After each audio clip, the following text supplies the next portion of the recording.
Hello, all, and welcome to Beyond the Mountain Shadow, a Nat One Fun production. Thank you for being with us here this evening as we delve into our story, and a special thank you to our sponsor, Hero Forge. Hero Forge offers fully customizable tabletop minis with dozens of species and thousands of parts to truly make your mini yours. Visit heroforge.com to start designing your custom mini today and check back often. New content is added weekly.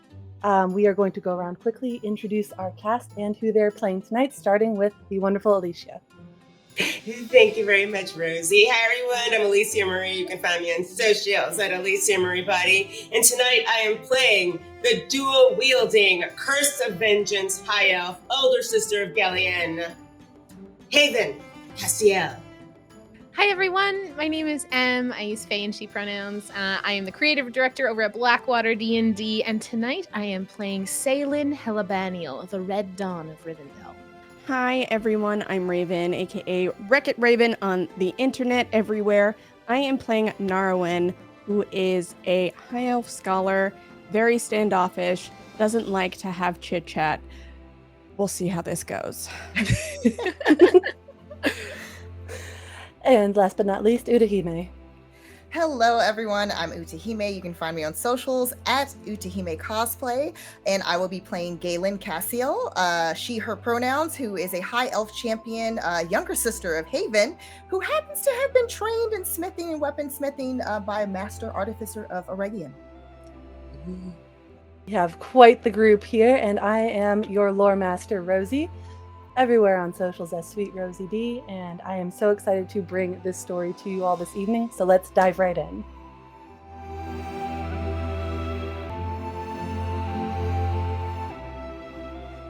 Our story begins on a warm summer day. The dawn light filters through the many trees that surround Rivendell. It would be tranquil if not for the absolute buzz filling in the city. There is a feast happening in 2 weeks' time, and everyone has their jobs to do. Everyone is running. Here and there, the hustle and bustle is positively electric. It is this morning that you all are receiving your assignments for this feast and what it means. So, where do we find you all as you're waking up right as the dawn's light filters in through your rooms? We will start with Haven. Oh, okay. It's the morning of the feast. We have 2 weeks until the feast. Oh, 2 weeks until the feast. Yes. Okay. This morning, actually, Haven's been up really early, and she was outside in her family's garden. She, of course, out of nowhere, she can't, for some reason, not make a lot of noise, so her younger sister, Galen, probably did wake up. She's in the yard and she's just practicing some of her sword moves because she has two really amazing swords, both crafted by her weaponsmith artisan younger sister. And she's going over some of the moves because she has later on today a class that she's teaching to a couple of the young elves here in Rivendell. She's really excited about the feast, but she's also excited to not be on active duty for the Crown Guard. So she's at home for a little while, and she's happy about that. So she's just in her front yard practicing, which is what she does best. And I think we will pan the camera over then to Galen, who was probably woken up a bit rudely. Well, Galen actually surprisingly was already up because she likes to get up earlier than her sister, who seems to often sleep in a little bit, probably due to her exhausting training. But she actually went to her smithy. So she is working specifically on a spear, her spear, but it was one that her brother, Orem, who was unfortunately, they lost in a battle years ago. She had taken kind of like as just a remembrance of her brother. But she's actually working to basically, in a way, make it her own, but yet keeping certain detailing on the handle that were his.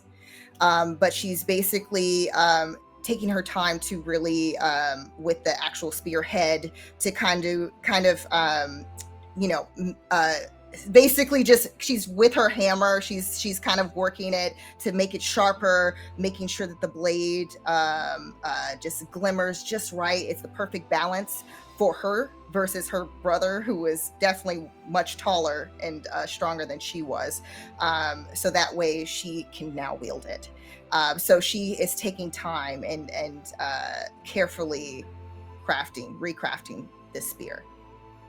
Would you like to go ahead and make a crafting roll and see how well you're First doing roll. First roll. All right. She Don't screws up mind. wrong weapon. Don't mind if I do.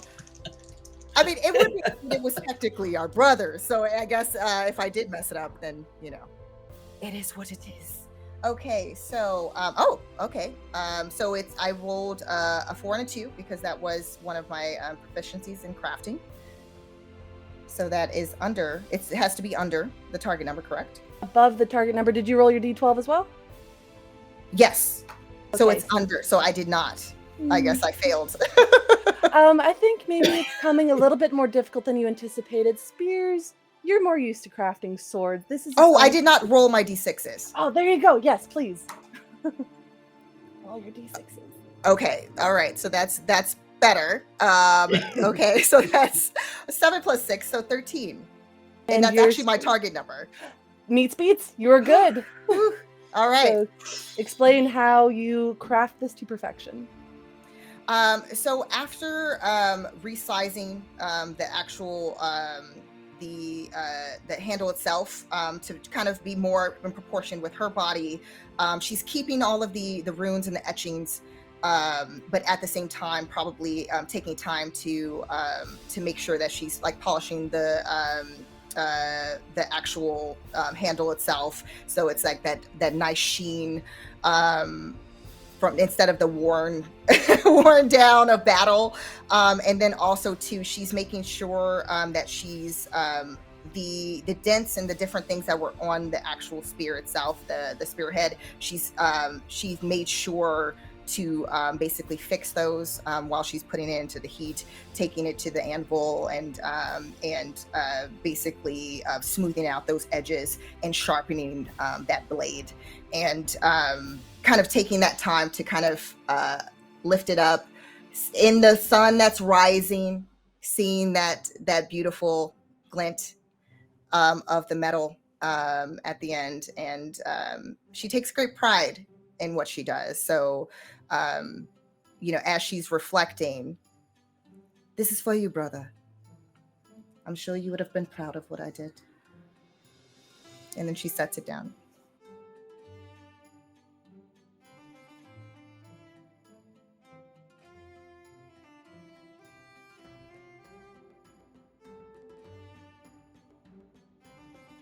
Saylin is still asleep. Saylin has absolutely slept in, running more on her own schedule than anyone else's at this point, much to certainly her father's chagrin, and anyone who requires her this early in the morning. Her room is more disheveled than you would expect someone of her station to be. There is clothing, there isn't any books for sure, but it would be more accoutrement of battle. There would be things brought home. But the two things that stand pristine in the room is a beautiful crafted suit, coat of mail that stands on a dummy in the corner, with the crest of Rivendell in the front, and her father's, the symbol of her father's house on both epaulettes. And next to it, a beautiful two-handed longsword, golden hilt, runes carved down the blade in the old tongue, with a giant ruby sitting in the center of the handle. And as we see her, the light hits through. She probably should have been up 2 or 3 hours ago. And she rolls out of bed, does not move at a quick pace, and kind of kicks a bunch of stuff aside, and starts going to suit up. That is something she does take great care with, would be putting on her suit of armor, and sheathing her sword to her back. No shield, but a like with greaves, and like very finely made armor. And at her own pace rolls out of her room and probably downstairs towards some form of breakfast. Which, considering your family standing, is a wonderful spread. There's fruit, there's toast, there's pastries. I'm not sure there's too many people there, though, as everyone has something to do today, including yourself, Yes. but we will get to that. And I don't know where we would find Narwin. Would they be in their home or in the library as they wake up? Sometimes they're one and the same. I think that Narwin spends about equal amounts of time at both places. Her home is directly next to the library, so she has easy access, but she is in her home, and she has not slept yet. You find her at a desk with tomes and scrolls and various pieces of parchment littering and stacking upon each other, close enough to reach the ceiling, as she is very fervently dipping her quill in a pot of ink that is near empty and scrawling words, letters, images in this book. And right to the left of her is a small but fresh cup of tea, and she stops, takes a deep breath, adjusts her glasses, and sits in her chair, looking over the mountain of what one would consider chaos, as she takes a sip. And there should be bags under her eyes. There aren't. She just nods proudly, very expressionless, as she places that teacup down and once again turns to a fresh page and begins scrawling, almost obsessively. And I think it is as you turn this next page, you hear a knock on your door. No. No. Whoever you are, I don't want to talk. I am busy. Miss Narwin, it is your assignment day.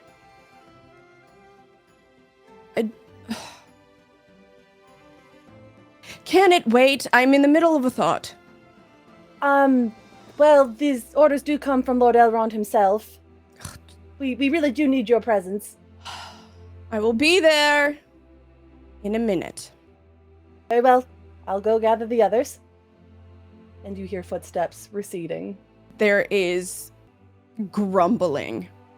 Like, I am an old curmudgeon in a sense where I cannot be bothered. What I am doing here is very important, and I don't think people understand.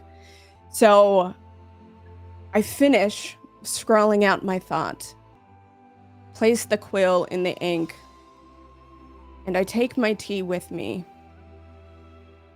I stop as I get to the door, turn back to the desk, pull out a journal from within it, and kind of place it in a bit of a bag at my hip, and I proceed outward.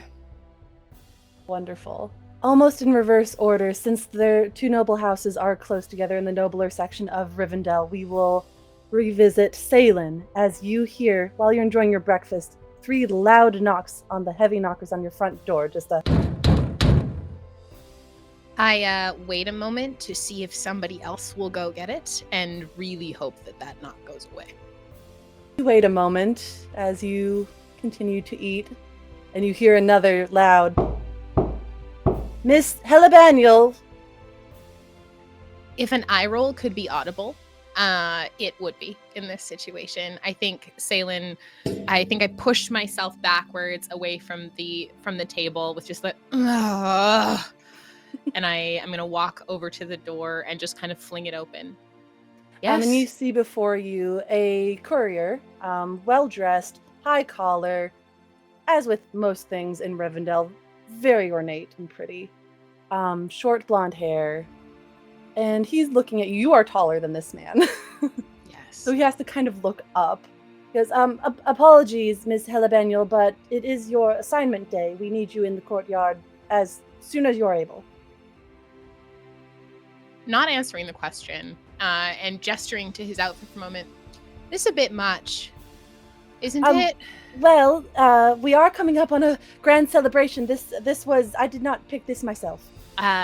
Not answering the question, I kind of gesture up and down at his outfit. This is a bit much, isn't it? Yes, well, we are coming up on a rather grand celebration. I did not pick it myself. This is my I'm uniform. sure you didn't. Somebody probably much more important than you picked it. Yes. Yes. That's a shame, really. You should probably try and speak up more about that. Oh, it's quite comfortable. It is rather ornate. Right. Sorry, where am I needed? We do need you in the courtyard as soon as you are able. That's this morning, I'm Yes. assuming. Right. Imminently. Yeah, I'll be there shortly. I'll arrive Wonderful. when I'm ready. Very well. Thank you. And they scurry off.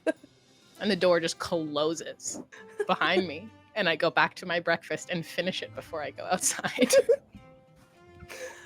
Wonderful. I love that. This poor courier.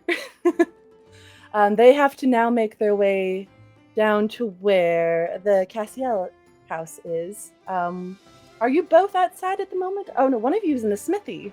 Yes. I don't know if they're going to know where to find you. Exactly. So Exactly. we will have the courier find Haven as they are training. You see this young, kind of out of breath elf at this moment, kind of run up to you. Miss Cassiel, there you are. You are needed for assignment day in the courtyard as soon as possible. Actually, you're talking to yourself because at this moment, Oh, Haven no! has actually run to the smithy Miss Cassiel! to bang on the door of Galleon's smithy like this. Galleon! Galleon! What is it? My goodness, you make such a ruckus. I am trying to focus on getting this armor finished. What? I need Is you. it? I was up too late with Salin. Up fighting and sort of going over some things that we were learned last time. We were training in the proving grounds, and look at the glass blade. I think it's cracked. And she procures this like giant sword that looks like it's made of crystal. And in the inlay, there is a giant sort of white stone that just sort of looks sort of milky. And she's like, "Look at her. Can you fix it?" Wait, hand it over. Hand it over. Yeah. How on earth? You're supposed to be able to wield these weapons. You've been trained for years, yes? How on earth did you chip this blade already? It's Salen's fault. I swear. What did you hit her armor or her sword? We were trying a new move. It was actually experimental, and we thought we'd be good at it. And I was actually kind of surprised that she hit it so well. She has a big freaking sword, and I have to come at it differently since I have two. She has the one, but I have two. But she has the one. So it is Salen who lacks the skill in wielding a weapon. I see. No, don't say it. She lacks the skill. I don't want to come in after me with it. That's a problem. I love her. But, we both tend to go in. You know how we go in, especially when it's late at night when we should be sleeping. It was rather late. We were trying some new stuff. We won't do it again. Hush. I We'll must fix it. concentrate so I can fix what you have just done to my beautiful handiwork. God. And we're sort of standing. So we're standing in Galen's smithy. You can make a crafting roll again to see if you can fix this. I'm going to have Don't to. mess up my stuff. Try not to mess up what I have already done, dear sister. That's the truth. Oh, okay. I had a 9 that I rolled on one die, but I got a 12. Oh, which beautiful. is a success, correct? What's your strength again? And then adding the others, it's an additional 9 to that. Oh, yeah. Ooh. I know this blade like the back of my hand. I did craft it myself after all. So How are you without doing? issue. Yeah. So basically she's taking the time to kind of heat the blade, making sure that it's the perfect like now it's like probably that red that you see when something is heated to perfection. Then she's taking her hammer again, but she's also making sure to be very careful and making sure that the edges are not no longer chipped, that it's smooth, and that she's going about it with her tools to make sure that while it's cooling, before it cools completely, she's able to get the work done in order to fix what her dear sister did to this beautiful blade. Crystal, the glass blade, we call it. Yes. Haven's sort of leaning over your shoulder, like too close, watching you. Are you almost done? Are you almost done? Yes, I How would much be more do you done have a to lot do? sooner if your breath were not on my neck. Sorry. I'll back Yes. up. No problem. Got it. All right. Let it cool a little bit further before you put it away, and it'll be fine. But try Yes. not to repeat the same maneuvers. Yeah. Thank you. It looks nice. It looks good. This is perfect. Salin, I'm coming for you. No. No. Okay. Right. And I will have to have words with chided, Salem. as you're being chided, there is a kind of feeble knock on the smithy door. What is it now? I don't know. Miss Cassio? You hear a very out of breath voice. The armor for the god is not finished yet. I still have a lot That's of not work why I'm to do. here.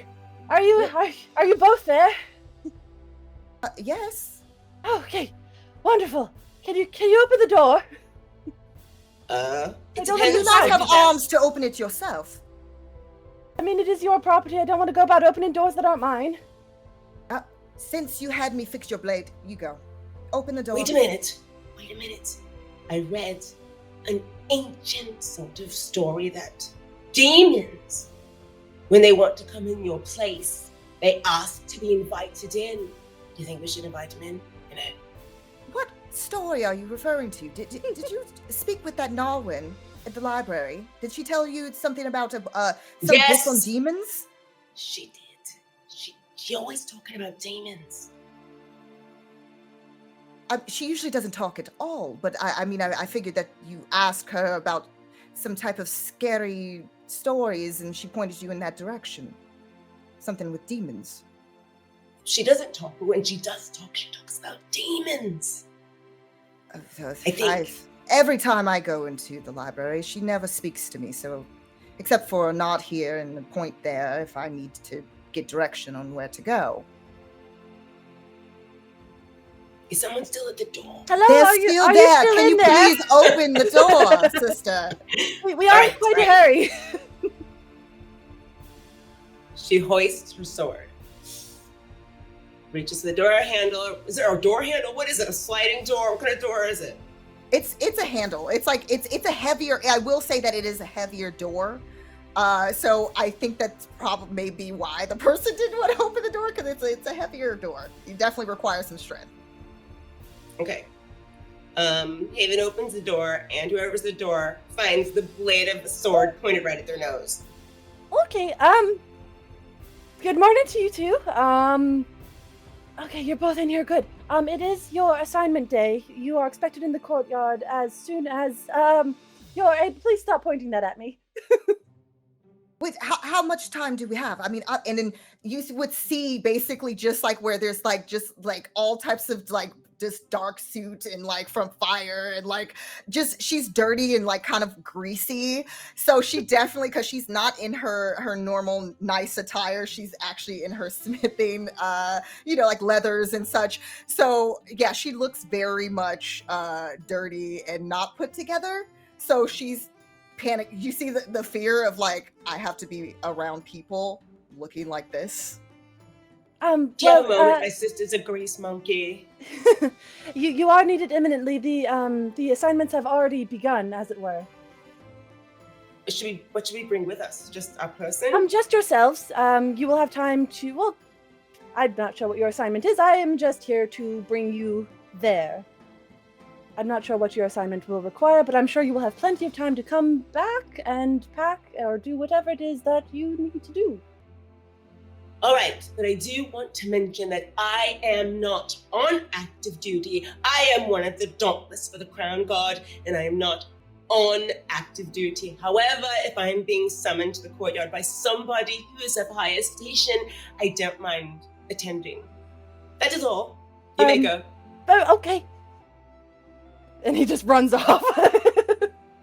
Okay, so sister, what I'm gonna have you do what you do best. Run your mouth for several minutes. Distract them. Make sure that they are not aware that I am not there when I'm supposed to be there, in order for me to not look like this. But that's Please? what I do best, is it? Among other things, you have other talents, but you also too are very good at the gift of gab. So please do that for me, so that way they don't notice What? my tardiness. My tardiness. Oh, you mean at the court? You want me to go to the courtyard without you? Yes. Distraction. You do Don't you that think very you'll well. notice you're not there? All right. I can do that. I Make can do sure that. they don't know, because you are distracting them with your talented wordiness, all of what you do on a normal basis, like you just did. Thank you. Yes. I wanted to make sure that you don't forget to bring with you, with that armor, whatever it is you're crafting right now, don't forget the red sword. The one with the red rune that the Ents gave me the last time I was in the Lone Lands. Well, It's it's not ready, quite right? finished, no. What?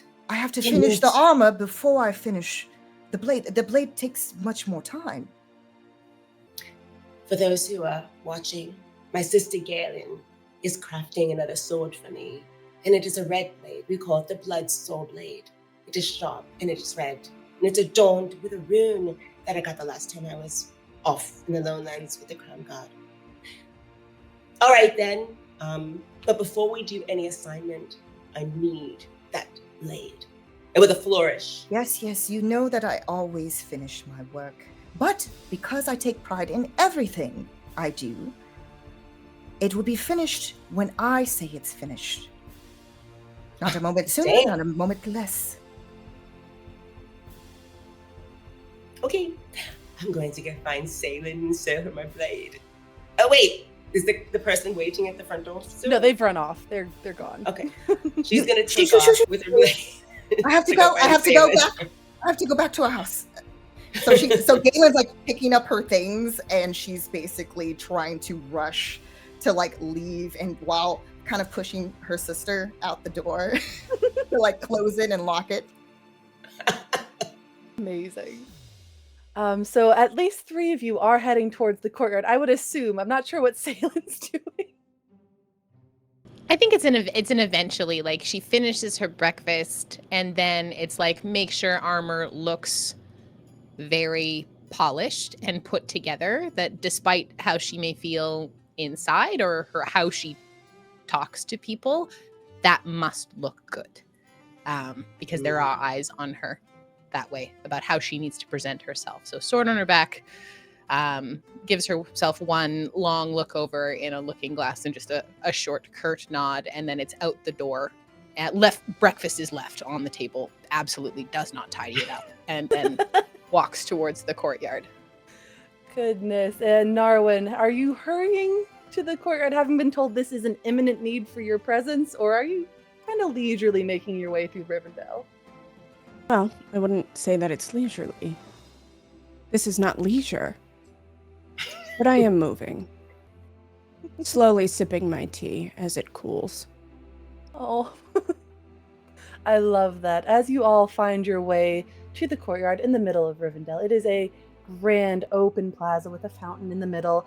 There is a crowd. It is thinned at this point as people have already received their assignments, people that were on time.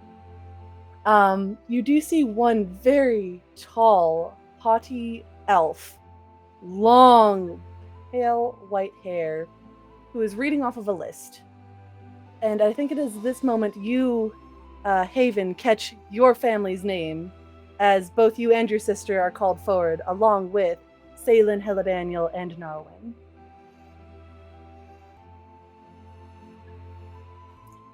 Hi. Hello. We're proud to be here representing the Castiel family. At the moment, my sister is running just a tiny bit late. Is that going to be a problem? I suppose not, but she really should be on time. There is a sense of pride in being. These are rather high-end assignments. It is an honor to be given one from Lord Elrond. I think she's making armor pieces for one of his servants or for him himself. I don't know. But she'll be here momentarily, I promise. I would love you to make a persuade roll.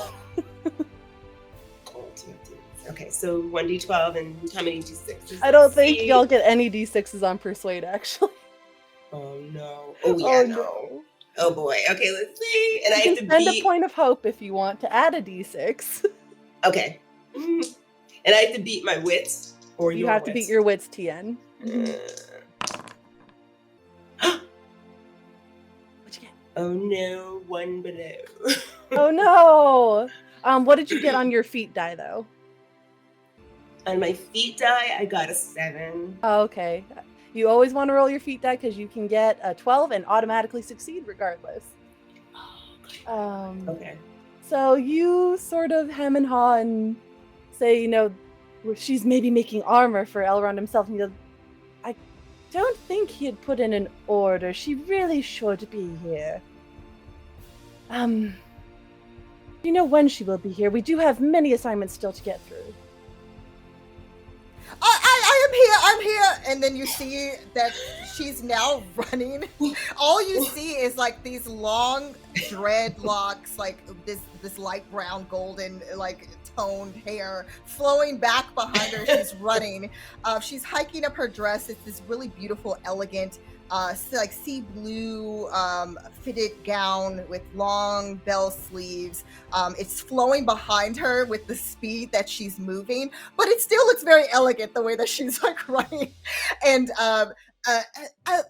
please forgive my sister. I was actually just a little bit behind, yes, but I believe what my sister was saying, yes, was that I was taking care of things for the god, and therefore that explains my tardiness here.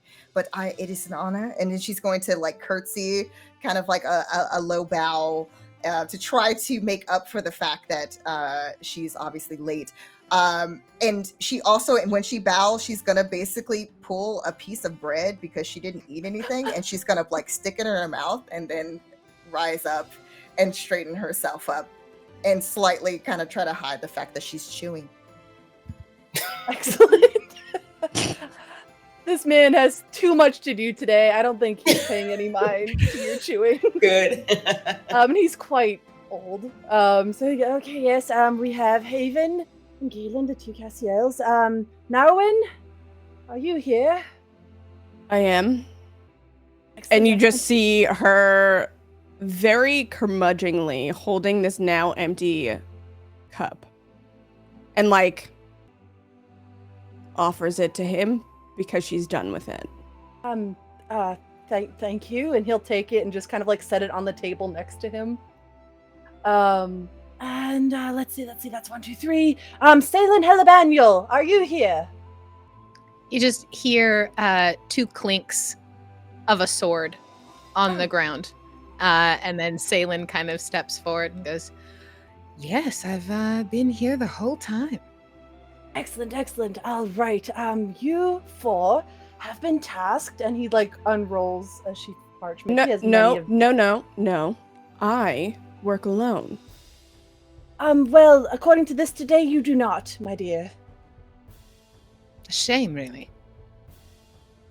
There's a very pointed gaze for a moment at Salen before she looks back to this gent who is reading us these assignments and like narrows her eyes.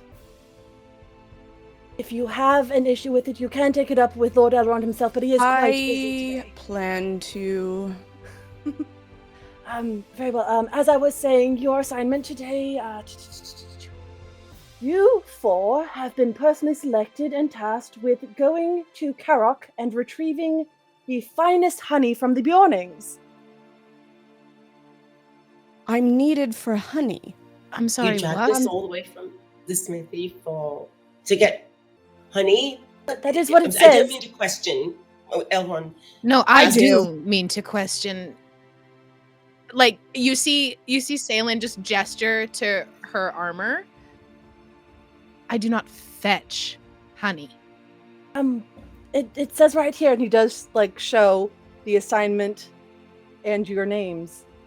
I shoot a glance over to Haven, as you know, like with warriors of, or fighters of our station being called to do something.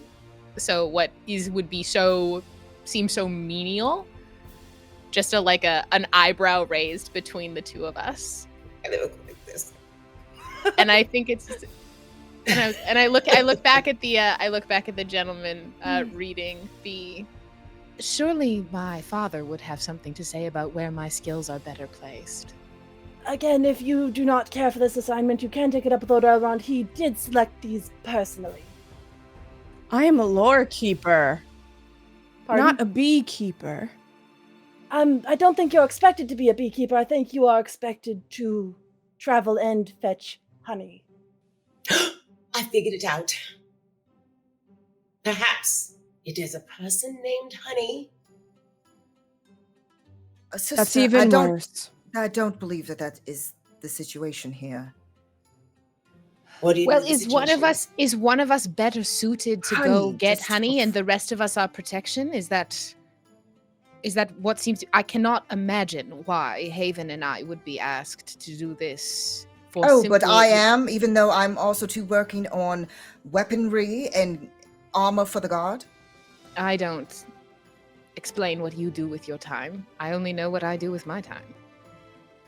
If looks could kill, I think Narwin would be watching this whole thing, and just like there is a disdain and a dread. Elves are the best. You are so sad. I- The worst are the best. Literally keep the history of Rivendell, of Middle Earth, and you want me to fetch honey. I don't want you to. Elrond. Where's does. Elrond? Where is he? I believe he is in his chambers at the moment. Well, according Can to we my request my an sister- audience? You certainly can try. He is rather busy today with the feast coming up and everything. Narwin is probably more capable of going to get to honey since you have been telling ghost stories in the library. I don't I believe don't that's tell very important. stories in the library. Who? My dear sister told me that you apparently are speaking of demons and ghosts and... It appears God that your forbid. sister is quite the storyteller. Oh, I am? I'm learning all sorts of new things I'm good at today. At this point, I think Salen is backing up, kind of like keeping half an eye on the party and watching this this gentleman who has read off the scroll.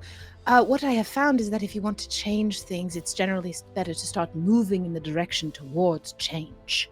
So I'm going to start walking towards where I know Elrond's study is. And I go, are we all going, or is it just me?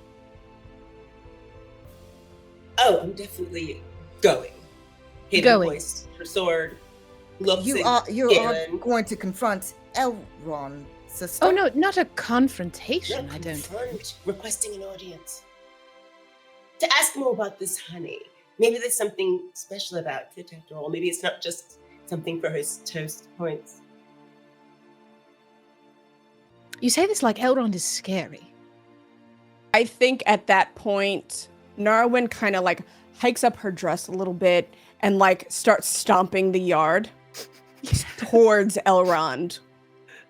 I believe that she is more scary than Elrond is at the moment, so I am more concerned with the person who is angrily marching in that direction.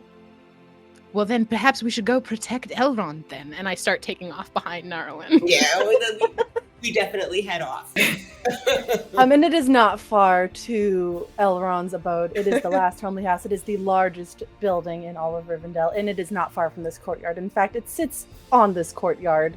You do not have to go very far. And as you are leaving, you do hear the man kind of huff and start assigning other citizens. You make your way up to Lord Elrond's estate. The doors are wide open, as there are people going in and out, hustling and bustling, getting ready for this feast. Even though it is 2 weeks away, there is still much to do. If you were to make a straight beeline through the estate, you would reach where he holds court. That is exactly where I am going. I am not wasting time. I do not mince words. I am busy. I follow the very angry, very busy bookworm scholar with a big sword into support of whatever she's doing. You are regardless of the definitely, fact like, yeah. that we have not said a word to each other at this point. Our values and our goals are aimed and aligned, so we're going forward. Galen is definitely nervously eating the rest of that piece of bread as she's following behind, hiking up one side of her dress so she can keep up with those who are marching very pointedly in that direction, trying to keep up with her sister, making sure she's in Who is tow. swinging a sword at the same time, like just sort of like absentmindedly swinging a sword, like. You are definitely drawing some glances at this point, because the people that are within this hall at the moment are servants. They are either nobles or others that are not swinging swords around in a very public space. So you get a couple of odd glances your way, but you are heading straight towards the large, ornate double doors at the far end of this main hall.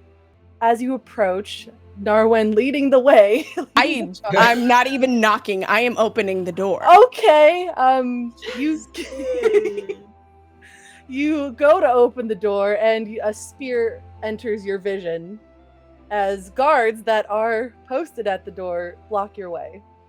I say, go ahead, try it, and your and my history will be gone forever. Release your spear from my person. Please make a persuade or awe check. Okay, Whichever I am you going prefer. to do. Can I? Awe. Is there a manner of assisting with awe? Like, There is there is not, but you can also make an attempt on the same type of action. It is one roll per person trying to do something. So I think- Oh, I'm sorry. Go ahead, Raven. You I first. am rolling for my strength target number. Yes. Okay.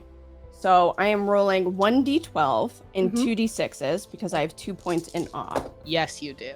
Love that. Okay, so that is 12. What'd you need to hit? 14. You can spend a point of hope and roll another d6 if you like. You know what? I'm going to do that. Okay. I'm going to do that. I'm spending a point of hope because And I am not. I think seeing that little moment of kind of like Narwin kind of giving up the gumption to do it, I'd also like to make an awe check and just like eyebrow raised, hand on hilt of sword.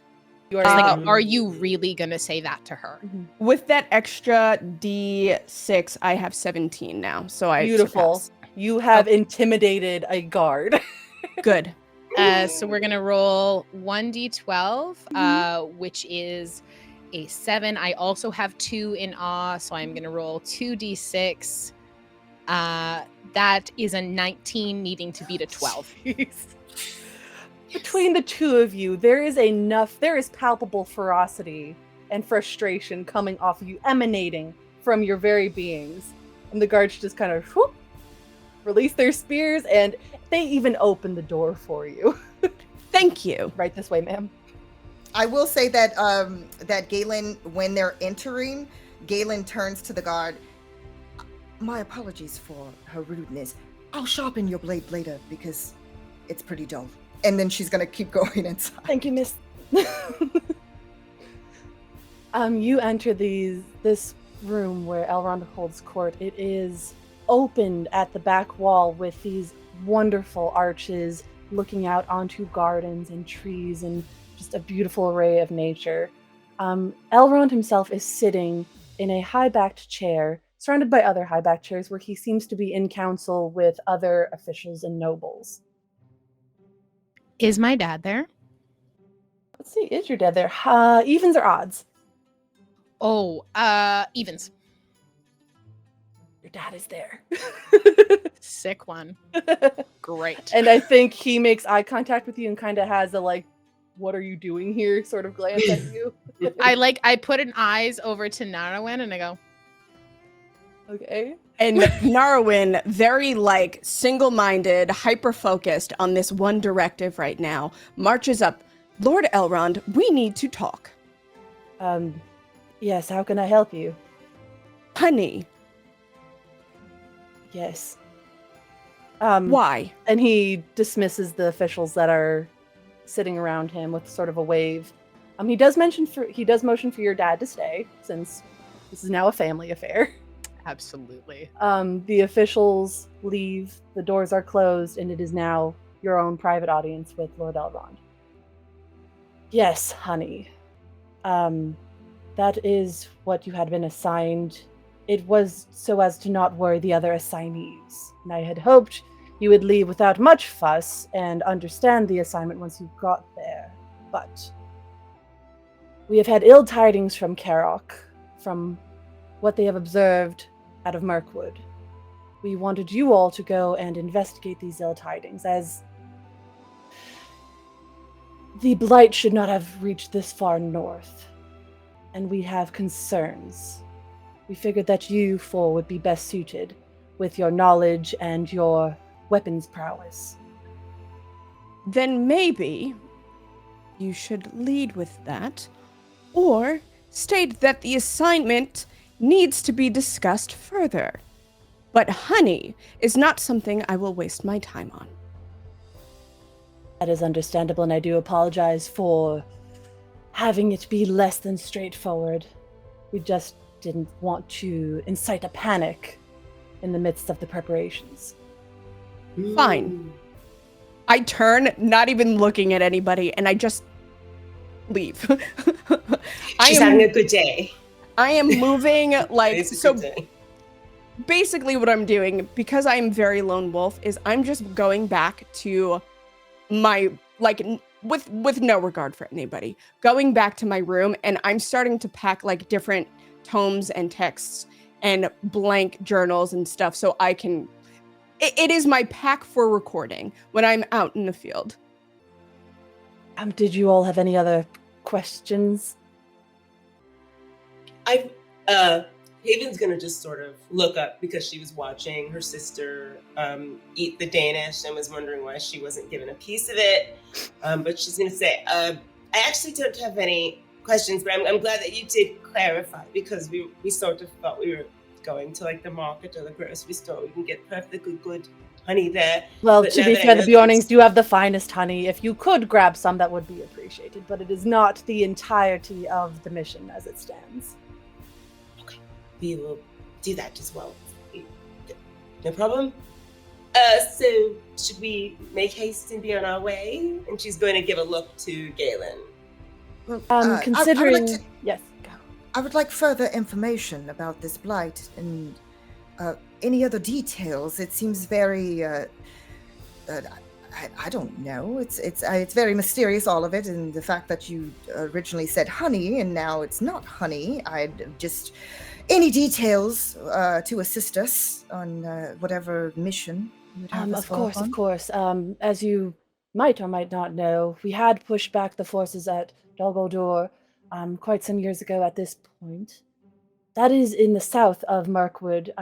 Kark, which is just over the High Pass, has had some odd sightings in and around their village that give us concern.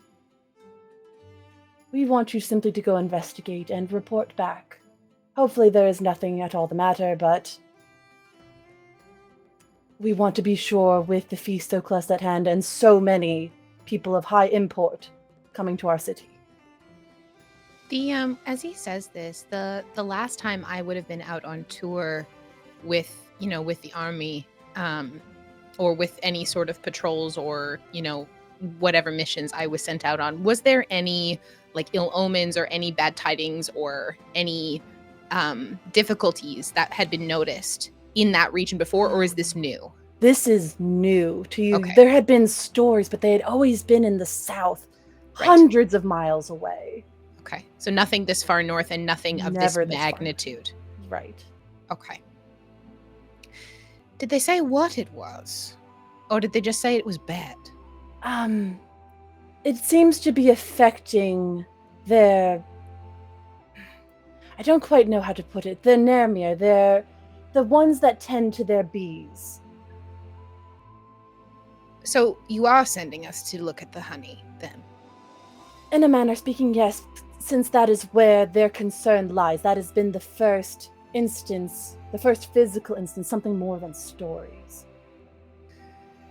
So I'm going to use all of the skill that I have to go and investigate bad honey. All right. Well, if that is where my sword is best pointed, then I will go and keep Narwin safe as she does her investigating. Father, is there anything you need from me before I leave? Just do as you're told. Of course.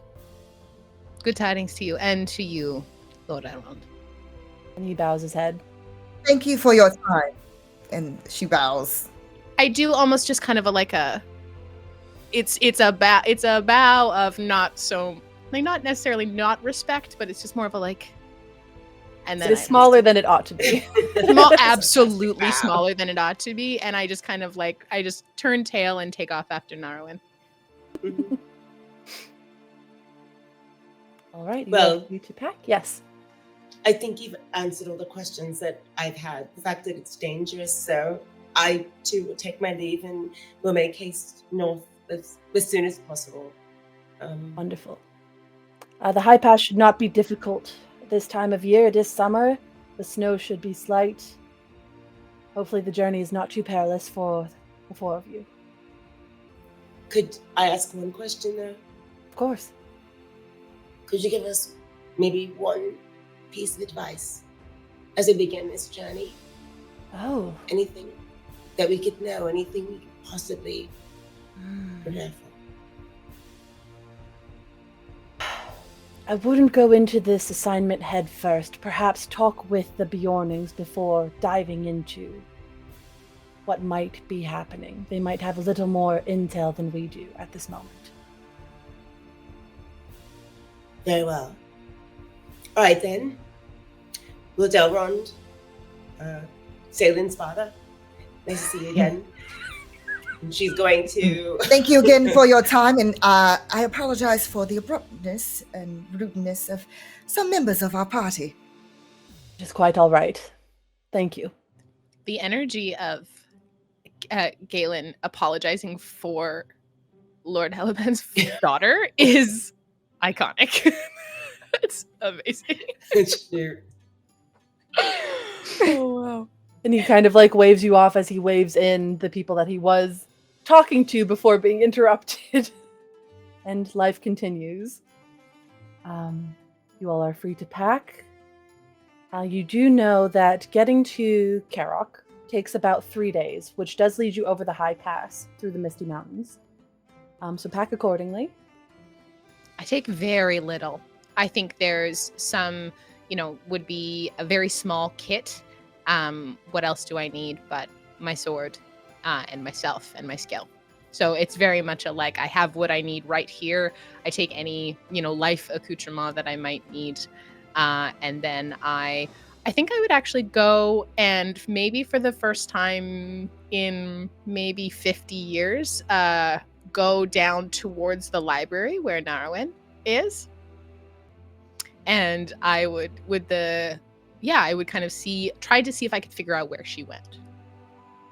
The library is open specifically to noble families at any point. Yes. So you would come in and see that the library itself is much, much neater and much more dignified in its organization than her personal residence. And you find her at a table with her back against a long bookshelf that is dozens of feet high. And she has a myriad of different encyclopedias. She has a small satchel of healing herbs. She is refilling the lantern, a very small, ornate lantern with oil. And then turns to look at you very neutrally before moving towards the back of the library and opening the doors that lead to a set of stairs. And there is an elk that is there. Very majestic, pure white, with long white horns and very deep brown eyes. And if you follow her, you'll find there's a tenderness there that nobody is accustomed to, as she kind of just places her hand on his snout and smiles. Well, old friend, it looks like we are going to survey some more. I was going to ask if you needed help carrying anything, but I see that you're going to be fine.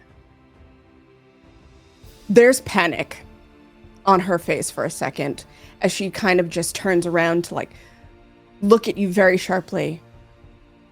Do you make it a habit of intruding on others? This is a library. I can go where I please. Fine. And she once again stomps up the stairs and moves past Celine to grab a small satchel, and she turns and looks and just kind of takes a deep breath. I suppose I should thank you. It doesn't mean I will. And she moves back down and kind of just ties everything up to this elk. Well, don't thank me yet. Maybe after what I have to say. I realize it's been a couple hundred years since we've actually spoken or had to be around each other at any sort of gathering, or one at least where we've acknowledged each other. And so I figured I would try and, for the sake of our party, extend some form of olive branch. But if that's not what you wish, then I can leave right now. I will work together with you and the others on this mission, but after that, you will all leave me to my studies. I never got books.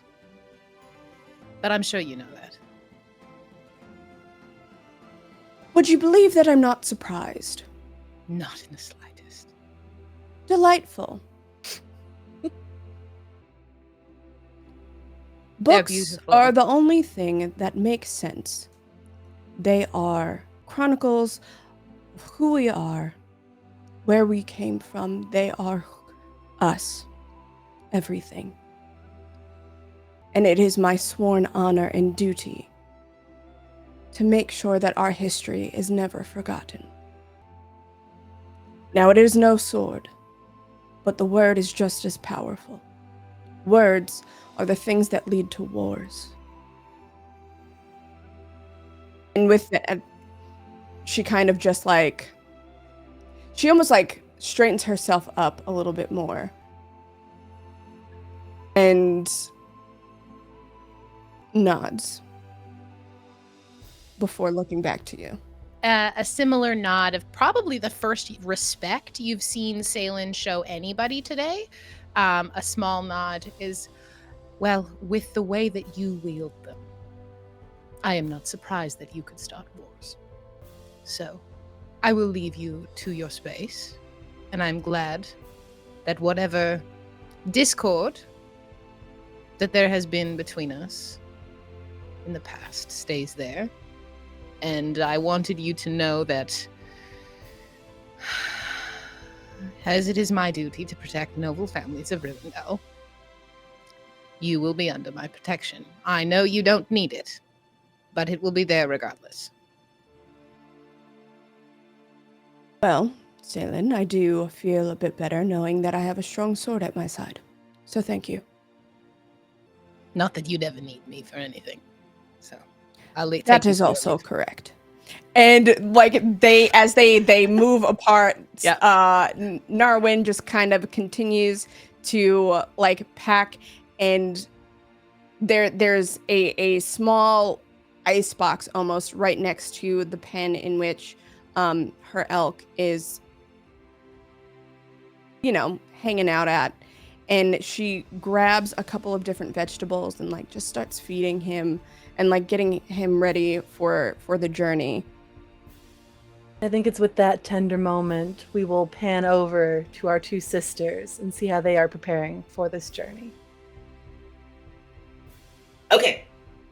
Haven is at their family homestead, and it's sort of spread out because there are like 5 different like houses on the land, and she's in the one where she tends to do most of her business, whatever it is, and she's packing a lot of things. She has this grand sort of red gown that matches her sister's perfectly. The only difference is she has fashioned most of it into legards, so it's like a family sort of dress or gown, if you will, but she has these leather legards, and then she's proudly putting her armor on, something she takes great pride in how it looks and how she feels in it.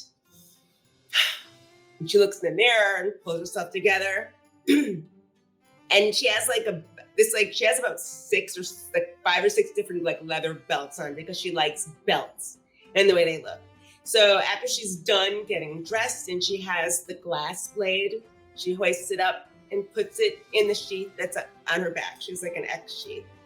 And she walks out the door and closes it. And then she skips happily to Galen's smithy because she wants to see if Galen is done with her second sword.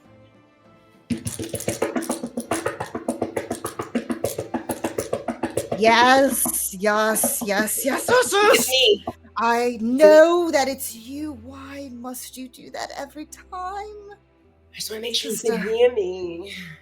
Make sure you can hear me at the door. I don't believe that there's ever been an issue with my hearing. Maybe yours, but not mine. Yes, there is actually. Because you never seem to listen to me every time I tell you, just enter like a normal person. How does a normal person enter? By opening the door.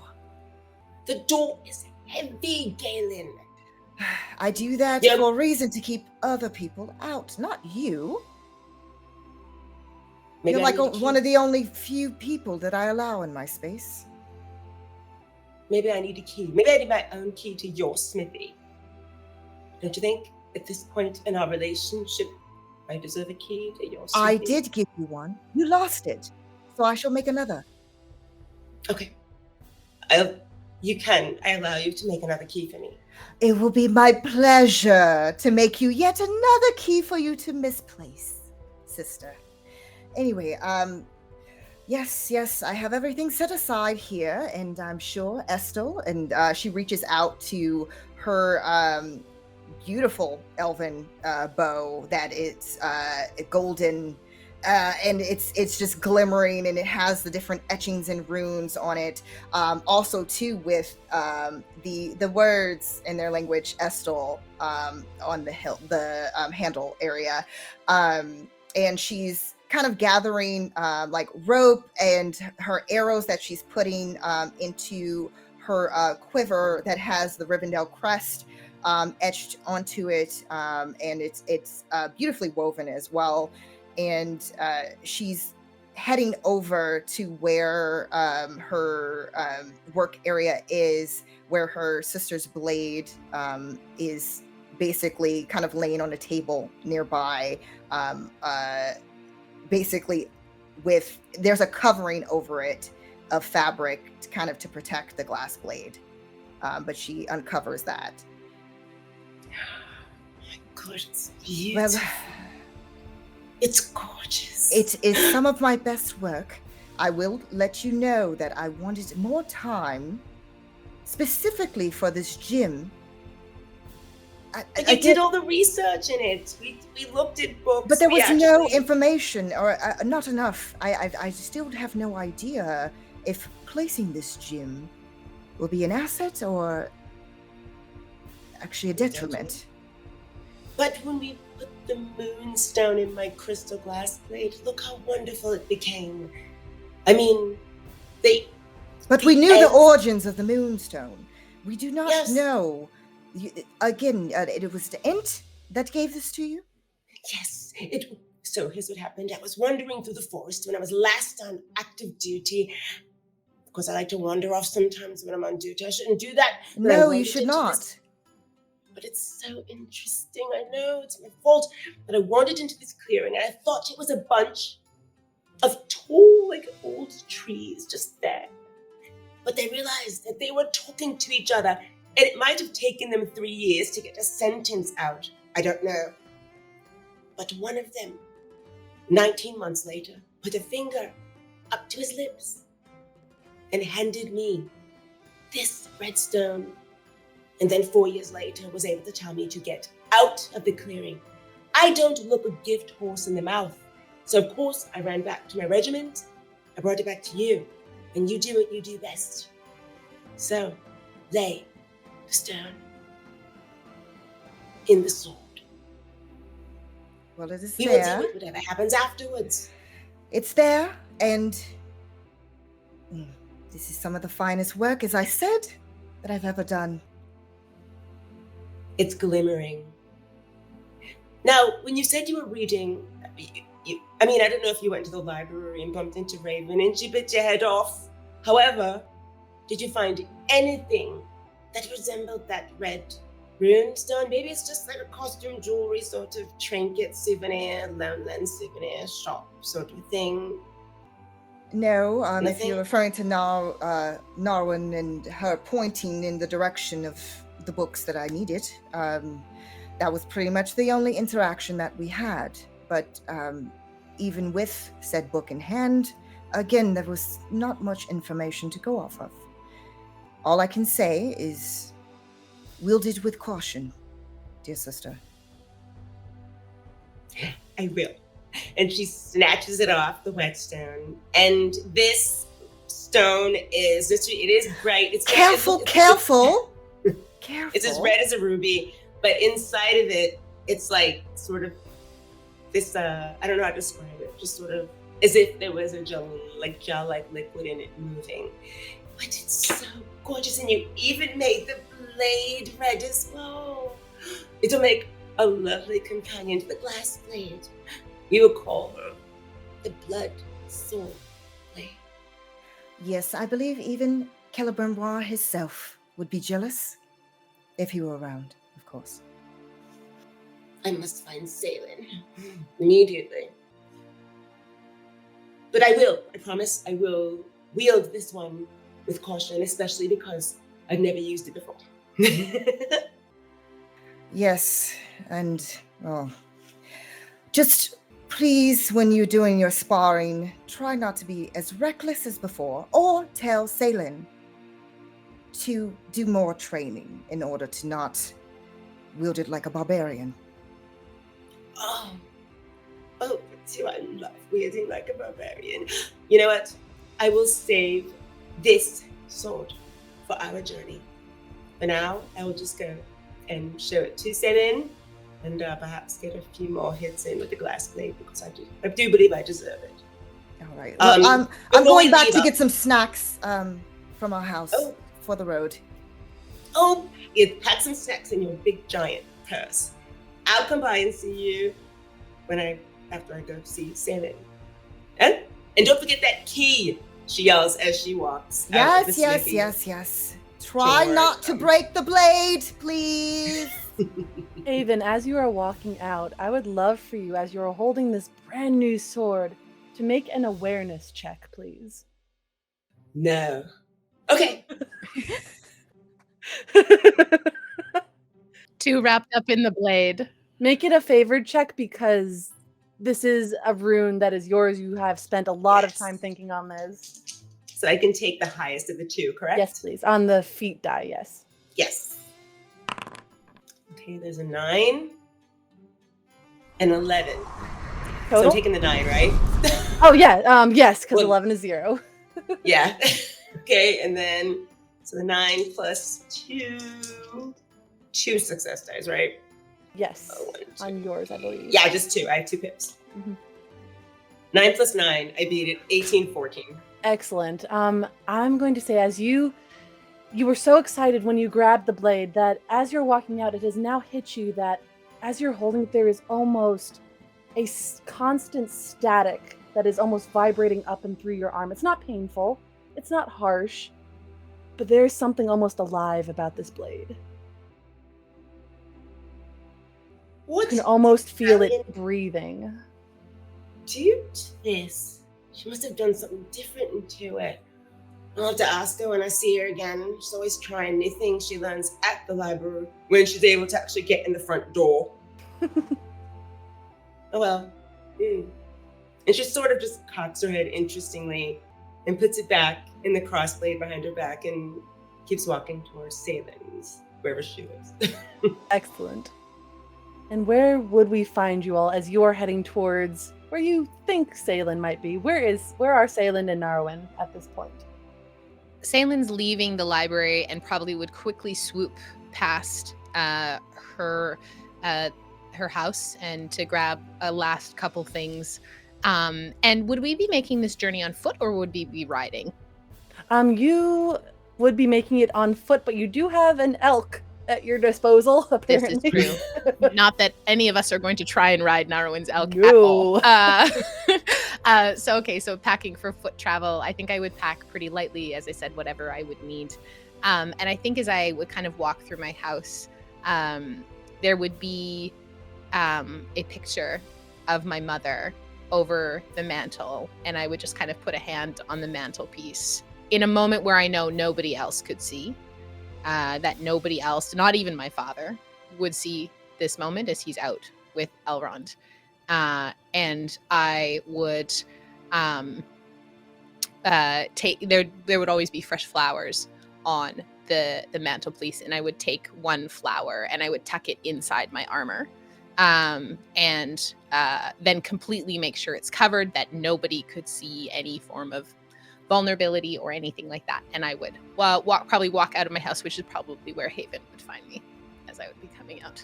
Real quick before y'all find each other. Yes.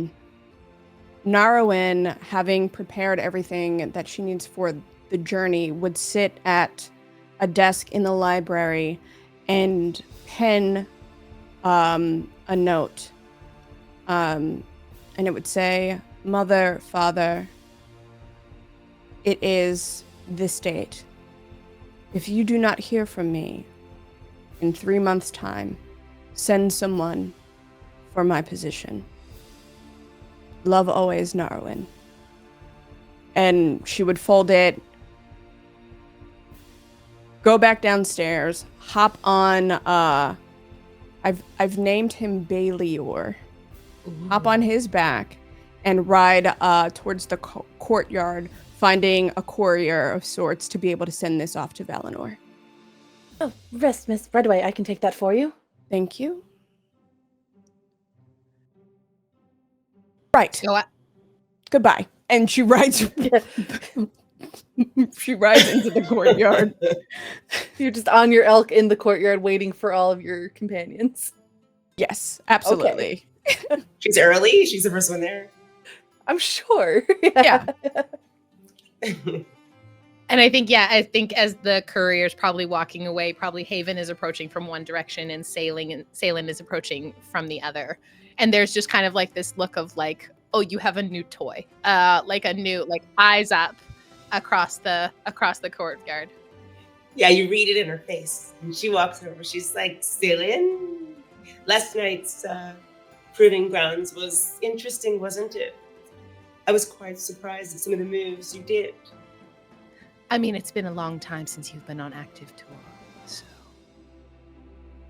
It's true. Don't you wonder? Well, I mean, yes, of course you wonder what they're going to have us do, but why us for? You know? Well, I guess logically it makes sense. My father is one of the trusted generals in Rivendell, so I am likely a good person to go in his stead, as he is needed here. You are skilled with the blade.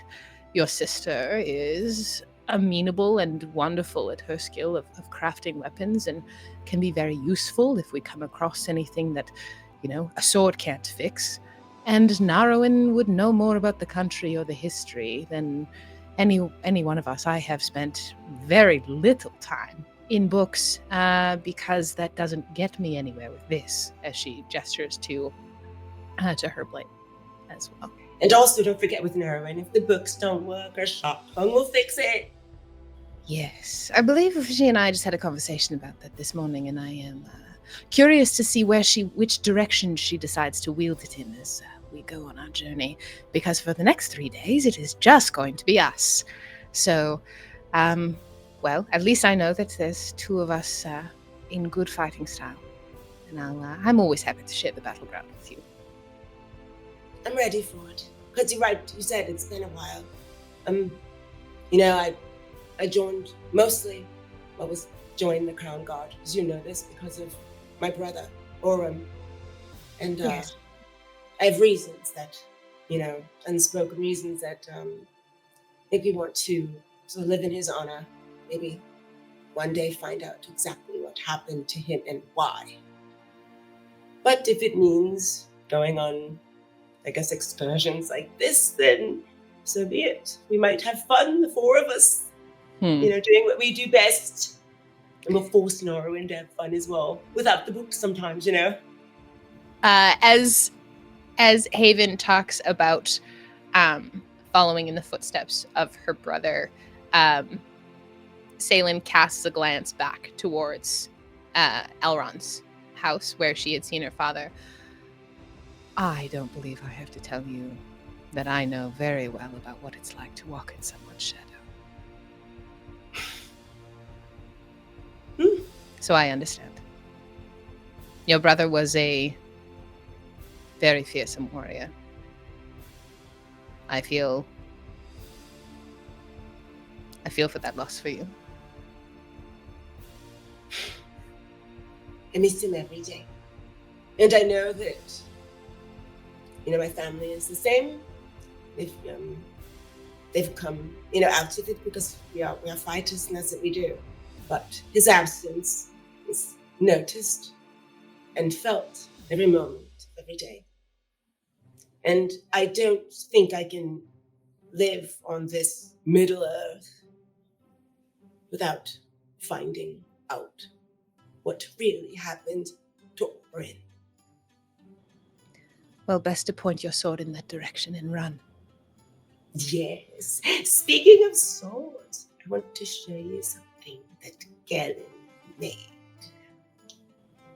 I think we spend the next couple moments Yeah. it's Oohing like and it's two kids playing with brand new toys. Like it's a brand new toy, and I think there is while Salen doesn't have a lot of kinship with a lot of people about a lot of things because of how high her nose is stuck up in the air about her own nobility, there is a moment of connection around specifically the sword and battle stuff with Haven. So I think we do that while we wait for Galen. And Galen, how are you finishing your preparations? So after she grabs various snacks from her house, because she's already packed her, the smithing and tinkering tools that she could would be okay for traveling, since obviously she can't take her normal equipment since it's too big to take on the road. She's taking what she can and putting that into her bag. After having gotten that, she does take some time to grab paper and quill, and she's writing a note to the one she trained under, Brandir, who came from Oregon before it fell. He had come back to Rivendell, where he had made Rivendell his home, and took Galen at a young age under his wing because of the fact that she showed such an interest in learning the ways, especially of her goal of becoming a master smith. And she writes to him, "If only you could see what I've made for my sister. Hopefully after this journey, I have a chance to show it to you. It's quite grand. I feel like I'm on my way of becoming a master, but there's yet so much more to learn. Until we see each other again. And then she just signs it, her name. And then she probably on the way would probably also to give it to a courier to give to. Thank you. Yes. We'll If take you care of that. Don't mind. Give it to Sir Brandu for me. Can do. Yes, ma'am. And she kind of goes about her way. She stuffs her face with a pastry. So if she's rolling up to the rest of the crew, she's just like totally, that's the one thing, is that because she uses so much energy in her work, she's constantly hungry. All those calories are burned. Carbs, yes. Just She's carbs, got her carbs, priorities straight. I carbs. get it. Priorities. Yeah. You The gotta most poverty fuel. elf ever. I think Narwin sees Galen once again, like consuming something, and kind of just like, if it wasn't for your height and your ears, one would confuse you with a hobbit. I did not know it is right now. Oh, I'm quite honored that you actually took the time to even speak with me, so I will take that as a compliment. Did you want a pastry as well? No, I'm okay. And she like instantly like turns and They're like quite delicious. very stoically, very like monotonously, like no expression, just like moves behind Baelior and like makes sure that like she quadruple checks that she has all of her encyclopedias and things like that.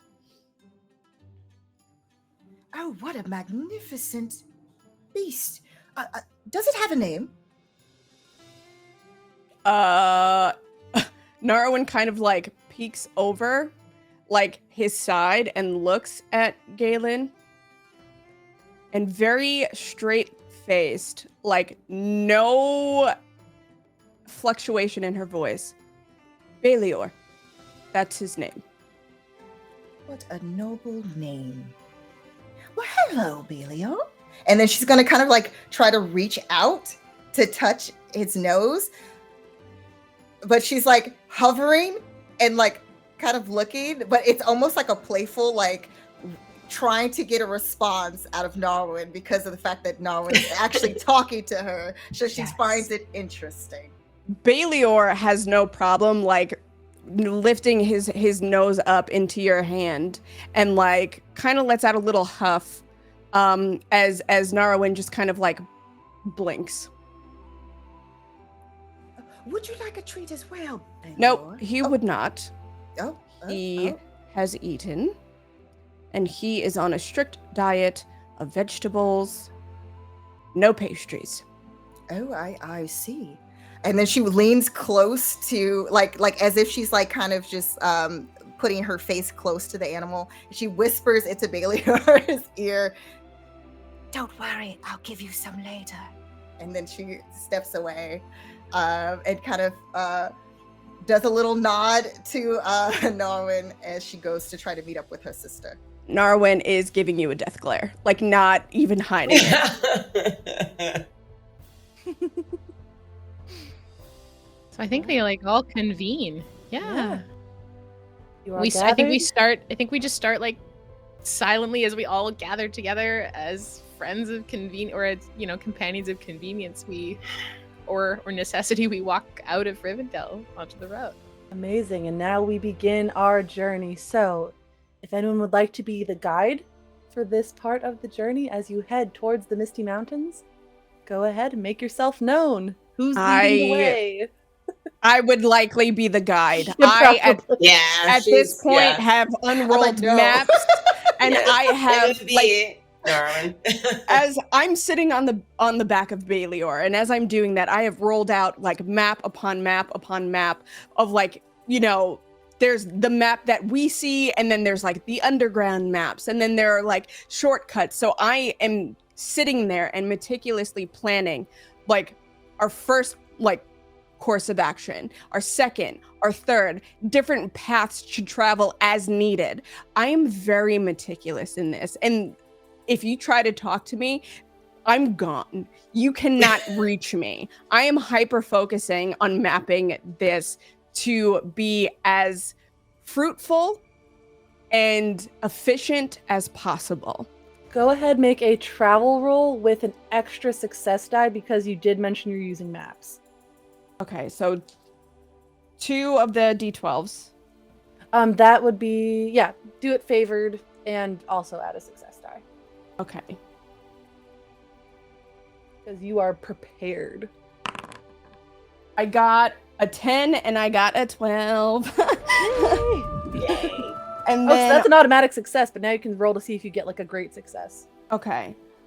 So the 2 die that I rolled it equals 8. So 12 plus 8 is 20. Were either of those dies a 6? No. Okay, so it is a straight up success. You know where you are going, 100%. And your travel goes without issue. You make your way up to the very base of the Misty Mountains. You know where the high path is. You were able to make it up and over. It is summer. There's not a lot of snow. There's a little bit right as you crest over. It's not that bad. You're having no troubles. Would anyone like to make an explore roll to see if you notice anything? Yeah, we're traveling north? You're traveling Like north. East and north, yeah. East and north. Okay, because I'm just wondering if Haven has been here on her I think you've travels. absolutely crossed over the high path before. It is the only way to cross the Okay. Misty Mountains. Got it. Okay. Yeah. So we're doing a explore. Yes. That's a straight. That's And you've been this way, so make it a favored roll. Ooh, I like you. 12! Woo! Excellent. 1, 2, and a 5. That's wonderful. You succeed. I will say, as you cross the high pass, you do notice that looking down into the valley on the other side of the mountain, you can look, there's a wide view. You notice where Karok is, down into the valley. It is the only settlement this far north in Mirkwood. You don't see as many chimneys. There's not a lot of signs of life as you would have expected. There's still some burning, but it does not, from this far away, it does not seem as lively as it should be. Okay. She has this telescope thing, I guess. Right. Everyone, I noticed something, and she's going to relay this to the group. That's odd. Do you think it's abandoned? And she's going to hand Salen her telescope. It was fine last time we came through here on tour. And with everything that Elrond was speaking of, the blight was much farther south. It should not be this far north. So this is new. This is a new development. Can I use my lookout? Can I use awareness to see if I can? Because if we've got a high ground over Karok, my sense would be is if something is approaching Karok or trying to assail Karok, that they also might be wondering, or this entities might have something trying to pounce on us on the way in. Can I use awareness to Yes, please. kind of take a look at my surroundings? Okay. Go for it. So that is favored for me. So I roll 2d12 and take the higher of the 2. Okay, that is an 8 on that die. So I'm going to roll 2d6 on top of that. And I have to beat my strength target score, Yes. correct? Mhm. Okay, so all up, that is a 15, and my strength target score is a 12. Beautiful. You succeed. You do not notice anything in or around Karok, nor in your direct vicinity. There are some tracks of wild animals. You see some paw prints, some hoof prints. Nothing that strikes you as particularly odd in your immediate surroundings. Does it look like with those tracks and footprints that anything like a group of, since Haven's noticed that there's not as many chimneys, did people leave? Like or do we have like a caravan of carts, or do we have a bunch of footpaths signaling that people have left? No, it is purely wildlife. Interesting. It doesn't look like people have left, so what you're noticing, Haven, is odd. Perhaps we make the trek down and we can inquire further. Yes, Galen, Narwin, we're going to go. I think hearing her name, she kind of just like shakes out of it because she, of course, has her nose in a book.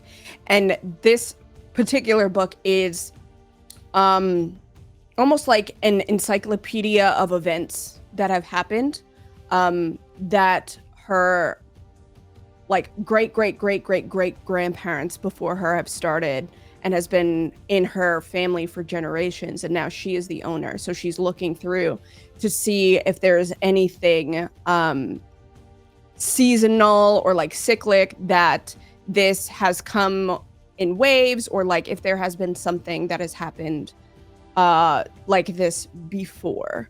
Make a horror roll. Perfect. And that is favored. And I have 3 pips in there. There's Nice. You got a lot going for you. And my target is 12, so I'm ready. You're done. You're good. Okay, so that I got an 11 and a 9. I'm going with the 9. And then that's 12, 14. So 9 plus 14 beats the 12, and I cannot do math. what? You're fine. You're good. Were any of the D6 is a 6? Yeah, I got 2 6s. Oh, that is an exceptional success. Holy my- cow. This is why you keep the nerds.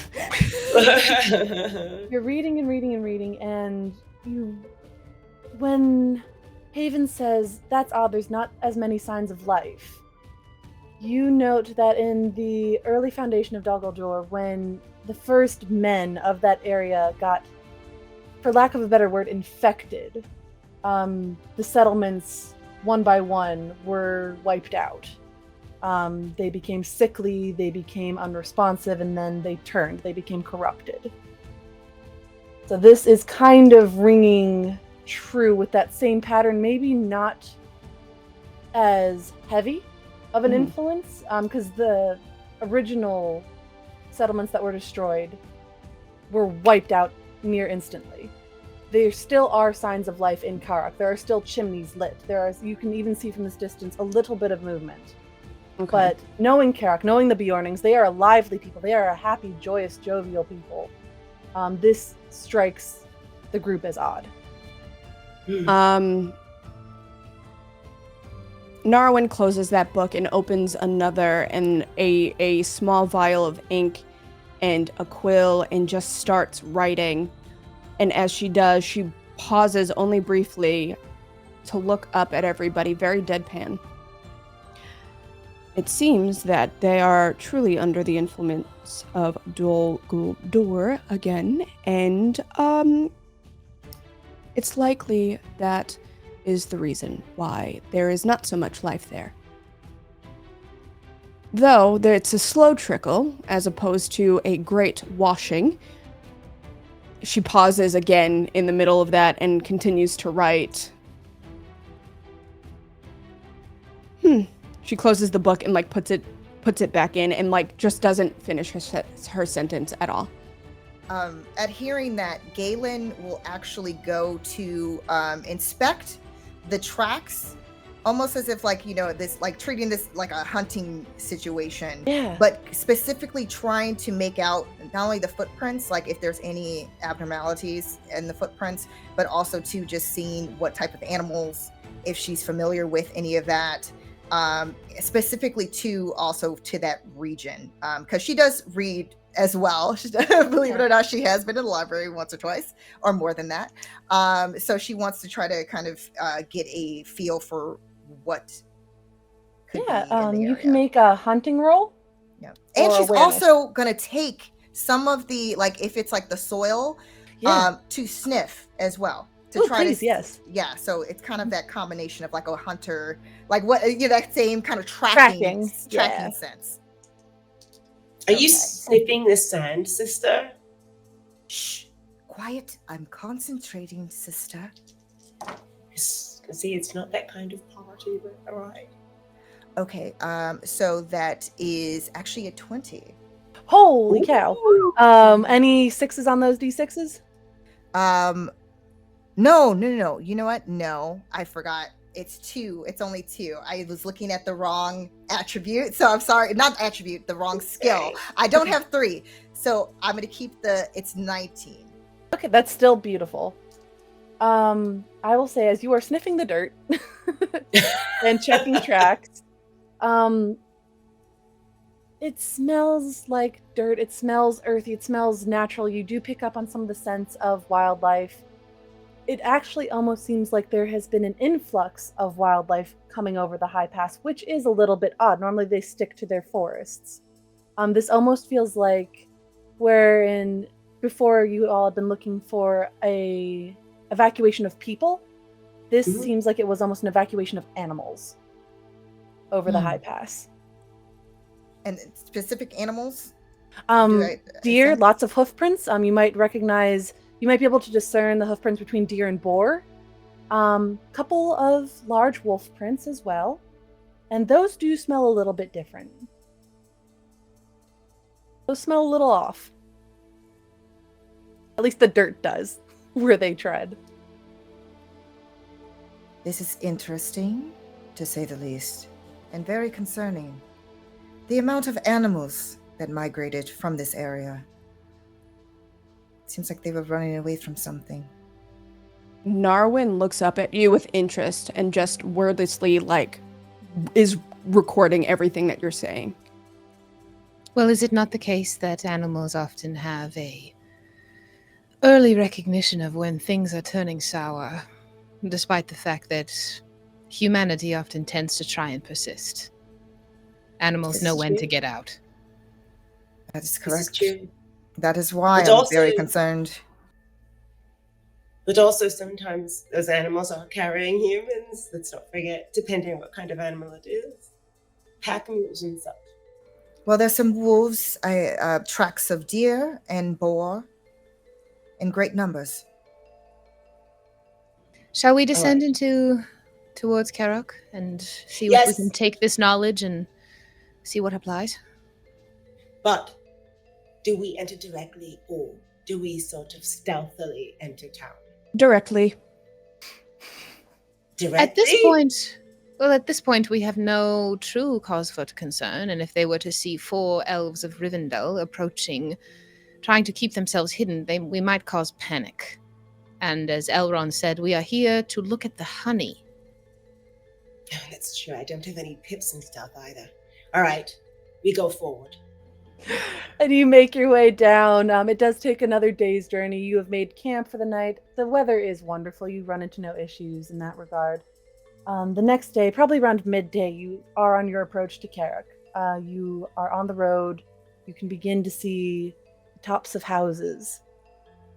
And there are people moving about. Not quite so many. If you've been to Karok before, the mood is a little bit grim as you enter. So I've probably been through Karok more recently. I would say so, yeah. Do I remember the name of the the highest official, the most important person in this village? Yes, it is Bjorn. Bjorn. Mhm. Okay.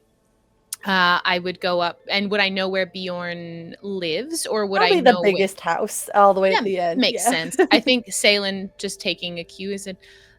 Bjorn is the leader of Karok, and has spoken with any one of us who has come through in the past with hospitality and civility. Yes, that's right. He is quite nice. So, well, nice. Shall we perhaps see if he knows something that's going on? Definitely, absolutely. So Salen just kind of sword and over shield and back, and I'm keeping an eye out, I think, to look if there is anyone who is, we're elves of Rivendell. People look at us and are either scared or relieved. They're scared or relieved. That we're there. Make an insight check. Insight. Oh gosh. Which is a heart okay. skill, my bad. Oh no, that's okay. I We love love that. this. We love this. Elves, not Oh, in tune with emotions. I don't think there's any way I can beat my target number. There's You can truly roll no. a 12 and get a success, like an automatic success. You can always try. There's no harm in trying. I'm gonna. I will I not am punish going you for a to- failure. I think at this point, knowing the stink that I put up leaving Rivendell, I'm gonna try and surreptitiously make my father proud of me, maybe a little bit. So I think what I'm going to do is I'm also going to spend a hope to see if I can really try and get a lay of the land as we walk in, so that I don't mess up literally the first step in the village. Okay, let's roll 1d12. I'm not even kidding. That's a 12. Yes! Yes. They've got Automatic success. Smile Wonderful. upon us. Just cool as a cucumber. Just really trying to get a sense of what is going on here, and seeing if anyone is particularly aggressive or particularly scared of us as we enter the village. As you enter, the Bjornings are a very large people. They all stem from Bjorn, who is himself a shapeshifter into a bear. Mhm. They are large, they are burly, they are of dark hair, darker complexion, and as you are going through, there's no fear, there's no relief, there's just weariness. It looks like they have been through something as a community, and the people that are out and about seem to be kind of tiredly going through their day. They are moving from house to house. You can see there are piles of laundry and linens being moved into great wagons to be cleaned somewhere else. You can see people bringing food door to door.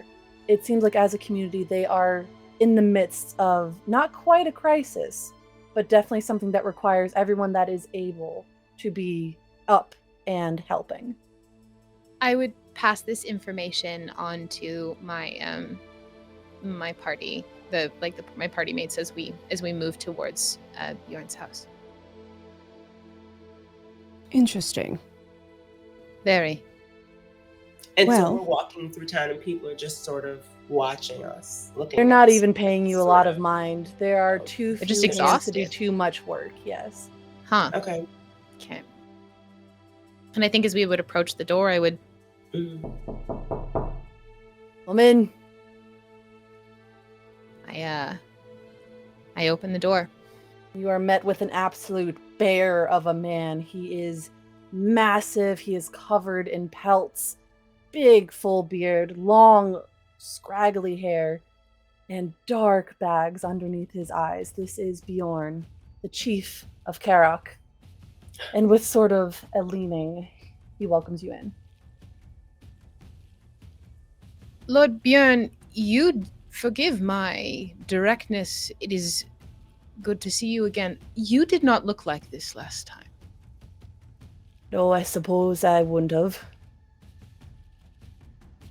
We were sent here originally to look after some concerns about the honey, but it seems that the village is more of the problem. Yes, when I had sent word to Lord Elrond, it had just been the honey in the Nairmere. Now it seems to have infected our town. Folks are sick. We don't know what to do. When did this start? I'm sorry for just intruding in your, I guess. And he Day. just kind of like makes a non-committal gesture, like you're fine. I would as someone who's probably seen him more recently, I would introduce potentially Haven and Galen if they hadn't met him before, and just by name. Assuming that Narwin had already met him. At Oh, least. yeah, no. Yeah, and he nods Easy. in a recognition. If you want, you can still check out the honey. That's where it seems to have started. There's something that's got the Nairmere all riled up. But it just seems like all the animals in the area have gone sour. No good meat, or anyone that eats it has fallen ill. We don't know what to do.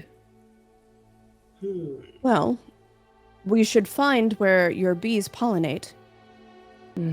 Because that would be place in which it originated, no? That seems to make sense. You can check, the meadows are just up the road, not far at all.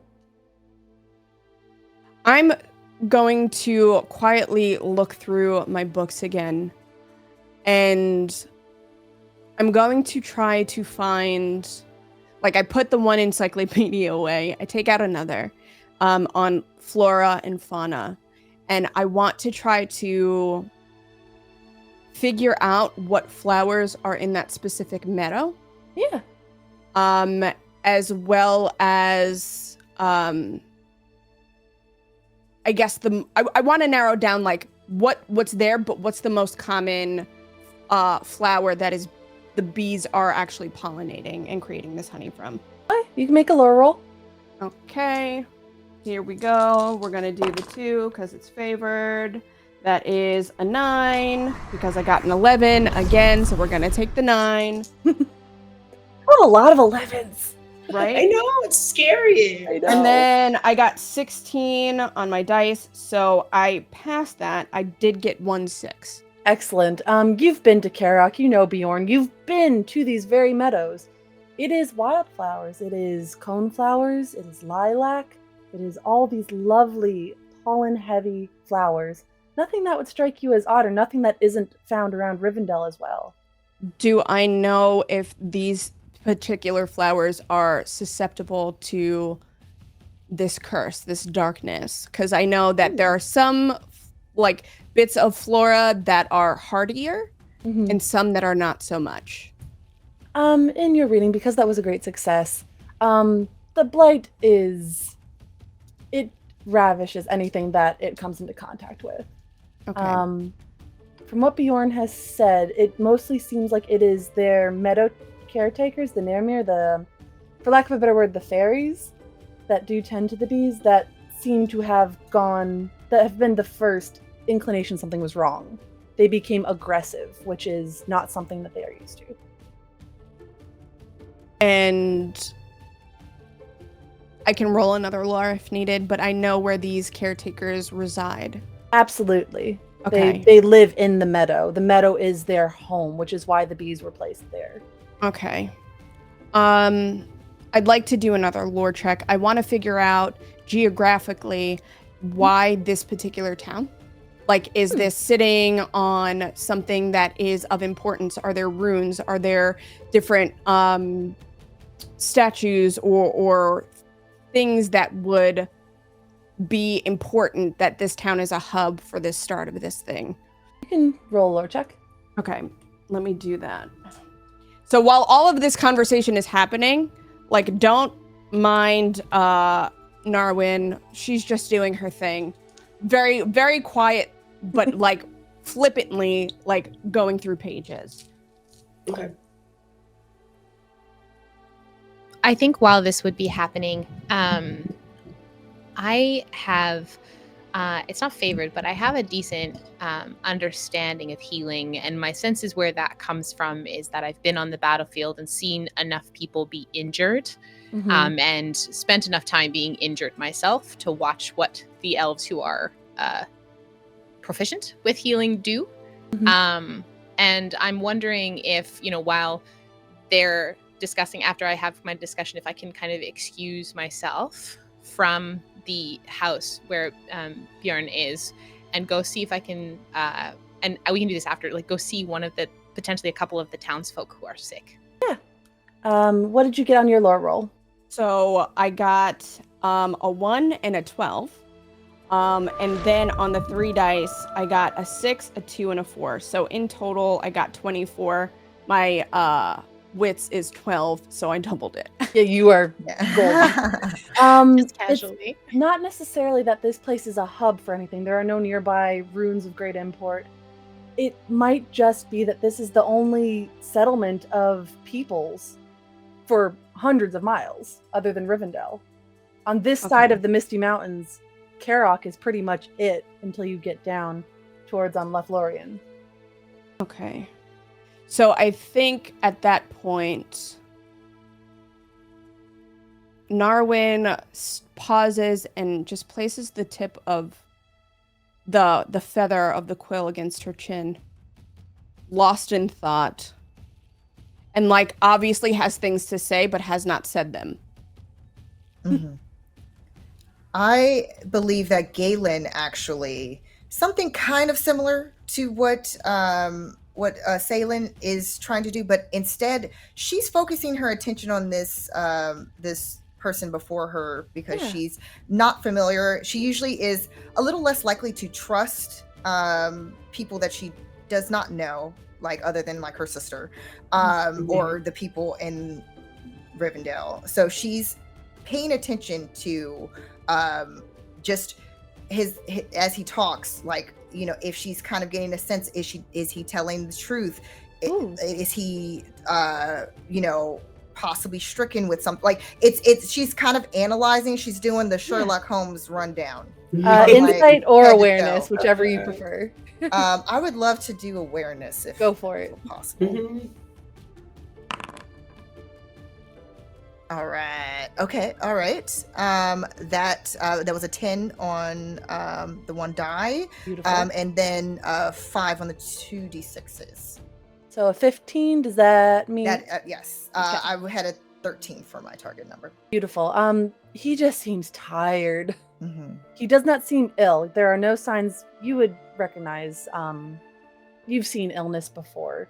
He doesn't look pale. He doesn't look like he is glazed over or glossed over. It just seems like a man that has had to deal with too much in too short a time. As he's kind of like rubbing the spot between his eyes, the bridge of his nose, kind of looks up at you. He's like, don't really know anything about anything. We've never dealt with something like this. I would start with the honey. I know it seems like a silly thing, but several of the hives were damaged, and that seems to have been the source of the aggression from the Nairmere. So then to the meadows, perhaps? That seems to be the best place to begin. All right. Quite callously, Narwin looks to Bjorn. It is truly unfortunate that you're the only settlement here for miles. I'm sure if there was another, they would have stopped this prior to it getting to you. Oh, I'm not sure about that, but here we are. Perhaps, perhaps not. But unfortunately, this blight is something that we, as a people, have seen before. Not quite as slow, but again, I assume it's only as slow as it is because you are the only ones here. That could make sense. We've also will do taken what we can. Great measure to ensure that no one else gets sick after we figured out that it was coming from what people were eating and hunting. What are you eating? Well, right now we're working off our stores of grain. What few vegetables we have, thank goodness it's summer. We have things that we can harvest. No meat. The meat seems to be what's part of the corruption. And most of the animals have left leastwise.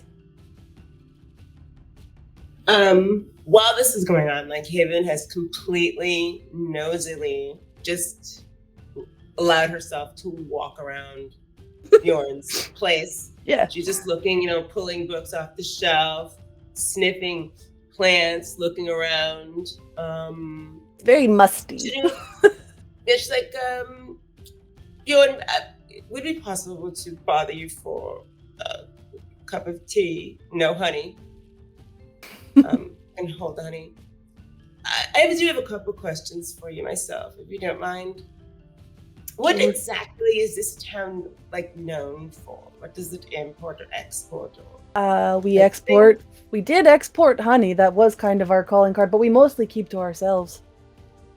Yes, so you do. Self-sufficient. There's not many of us. It doesn't take a lot. Do you remember anything at all that happened right before things started to fall off? I mean, Thinking spring seems to be when our bees come back. Bees came back. From where? In the meadow, just up the road. We don't tend the bees ourselves. The meadow belongs to the Narmere. They allow us to harvest. They aren't right now. And that seems to have been where the problem started. Ah. Interesting. We don't want to. We certainly don't want to roll up in your town and act like you haven't done due diligence yourself. Again, of course, we are just here to perhaps we could provide another eye and, information. You have some keen eyes, elves. Sort of. We shall put those to use in order to get to the bottom of things here. We will help Thank you. Without any hesitation, after Narwin has finished writing all of her notes, she bows and then makes for the front door and back over to Baelior as she trades out books and journals and parchments and rolls out another map of this meadow, searching for the place where the Narmere rest during winter. Ooh. It is quite an odd thing. The Narmere appear, you would know this just from reading. I'm not going to make you check for that. The Narmere appear as small, almost sentient whirlwinds. In the winter, they simply just aren't there. They just aren't there? Yeah, the image of them, the whirlwind that is so very ethereal, just is not visible in the winter. Because perhaps there's something there, something. Maybe they brought something back with them. Or, I don't want to believe your village is cursed. That's going quite far. But Quite feels like no, it. though. it is. Narrowing, because I'm going to assume that Haven is a little louder than the rest of everybody. Mm-hmm. And so, Narrowin hears, I don't want to say your village is cursed, and then instantly turns around. No, it absolutely is cursed. He just kind of wearily nods at that. He's not going to argue. well, People are dying. Let's not jump to any conclusions yet until we have further evidence. I'm not concluding anything. I am simply relaying information and pattern. But why? That's what we have to figure out. Why you are cursed. That is how we will figure this out and end whatever it is that is accosting your village. Can we just Raven not says say dramatically. curse? No curse at the moment. Let's just not. But we mention call a wolf. Well, of course you would call a wolf because evidence would say that it's a wolf. Based off the evidence of myself and my forefathers, this is a curse. But we have not even set foot amongst the meadows where we are supposed to inspect the area. We can't Darwin say just that with fixes her certainty. glasses and turns around and very I am quietly. one who needs evidence and to see it instead of just reading theory. She grits her teeth at that. She grits her teeth and she turns around and very silently towards Baelior just screams, opens her mouth, but she's not screaming. It's just a very silent scream of frustration and anger and disapproval. She is just cranky and she's like, I'm simply trying to just use reason. well, My you goodness. so the fun part about it is Galia can't see her face right now. Yeah. She's literally back to everybody and it's No, just she's talking to her sister. I'm just Oh. trying to use so she's trying to explain to her sister that why she says let's ixnay on the curse and try to prove that it is indeed that. And meanwhile, Narwin's just outside freaking out Darwin's like, silently. Galen is also to try to be courteous because she feels for this person now that she sees is just so weary because at first she was suspicious, is this person actually the one behind everything? And then she's like, no, this poor dude is He's just sad. he's just sad. He's less sad. So she's now feeling bad. And then she's just like, okay, we have to be, nice and polite about it. It's not just like, you're cursed. So Galen's kind of like trying to like ease this man's mind, but it's not working, especially with the other two like, curse, curse, curse, curse. Yeah. And Narrowwood is like, there's no social graces. They're gone. You're No, cursed. absolutely not. She is a woman of knowledge, and she does not care about your feelings. And Salem, Wow. yeah. While So they're wait a all minute. inside. Oh, go ahead. No, go ahead. Go ahead. No, go ahead. You're good. Narrowin, once you did tell me a story, there are different types of curses. What type of curse do you think this would be if there is such a curse? The one that originated in Dol Guldur. Just based off the evidence of hundreds of thousands of years of research, and she shoots Galen a very pointed stare. It's your evidence. What And is she Salem up clasps to? her hands and just like throws it down at her waist and is standing there. And Galen just kind of looks to the side. We still need evidence. As they're having this conversation inside, I think I'm kind of maneuvering my way through the village first, strictly by like just my eyes trying to take in what I can as like seeing. And something I would want to do is look for someone who if potentially is more tired or more injured, or someone who might have been injured by the Naramir, the spirits or the fairies who were looking after the honey. Whether this is something that how much you ingested is proportionate to how ill you are, or if this is something that's potentially traveling in a different way, or if there's been someone who's had to fight back against one of the Naramir if they were aggressive or attacked. Ooh, go ahead and make a healing roll. Okay, I can absolutely do that. I have two, I believe those are 2 success die in that. So let's roll that D12. Okay, that's a 10. I am rolling very well. And we'll roll 2d6. And that is going to be altogether is going to be a 17, which beats my very high heart roll of 16. Excellent. So we're just squeaking past there. We love that. It's not a big village. You go house to house, just kind of like peeking, not being super intrusive, as these are people that are taking care of their own. You come across someone that had been struck by the Naramir. You notice it's almost like rug burn is the closest thing I can think of.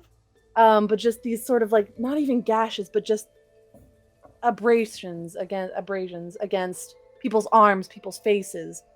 Those are being treated as standard wounds, and those people don't seem affected. They just seem hurt.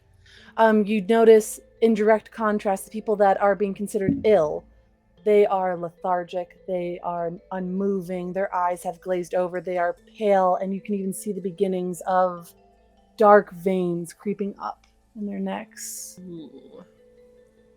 I would try and, is there somebody who's tending? I'm assuming that they're keeping a lot of the people who are ill together. It is like, household by household. household by household. Okay. Yeah. Is there somebody who seems to be tending to more of one person, or who is not themselves afflicted but is doing some tending?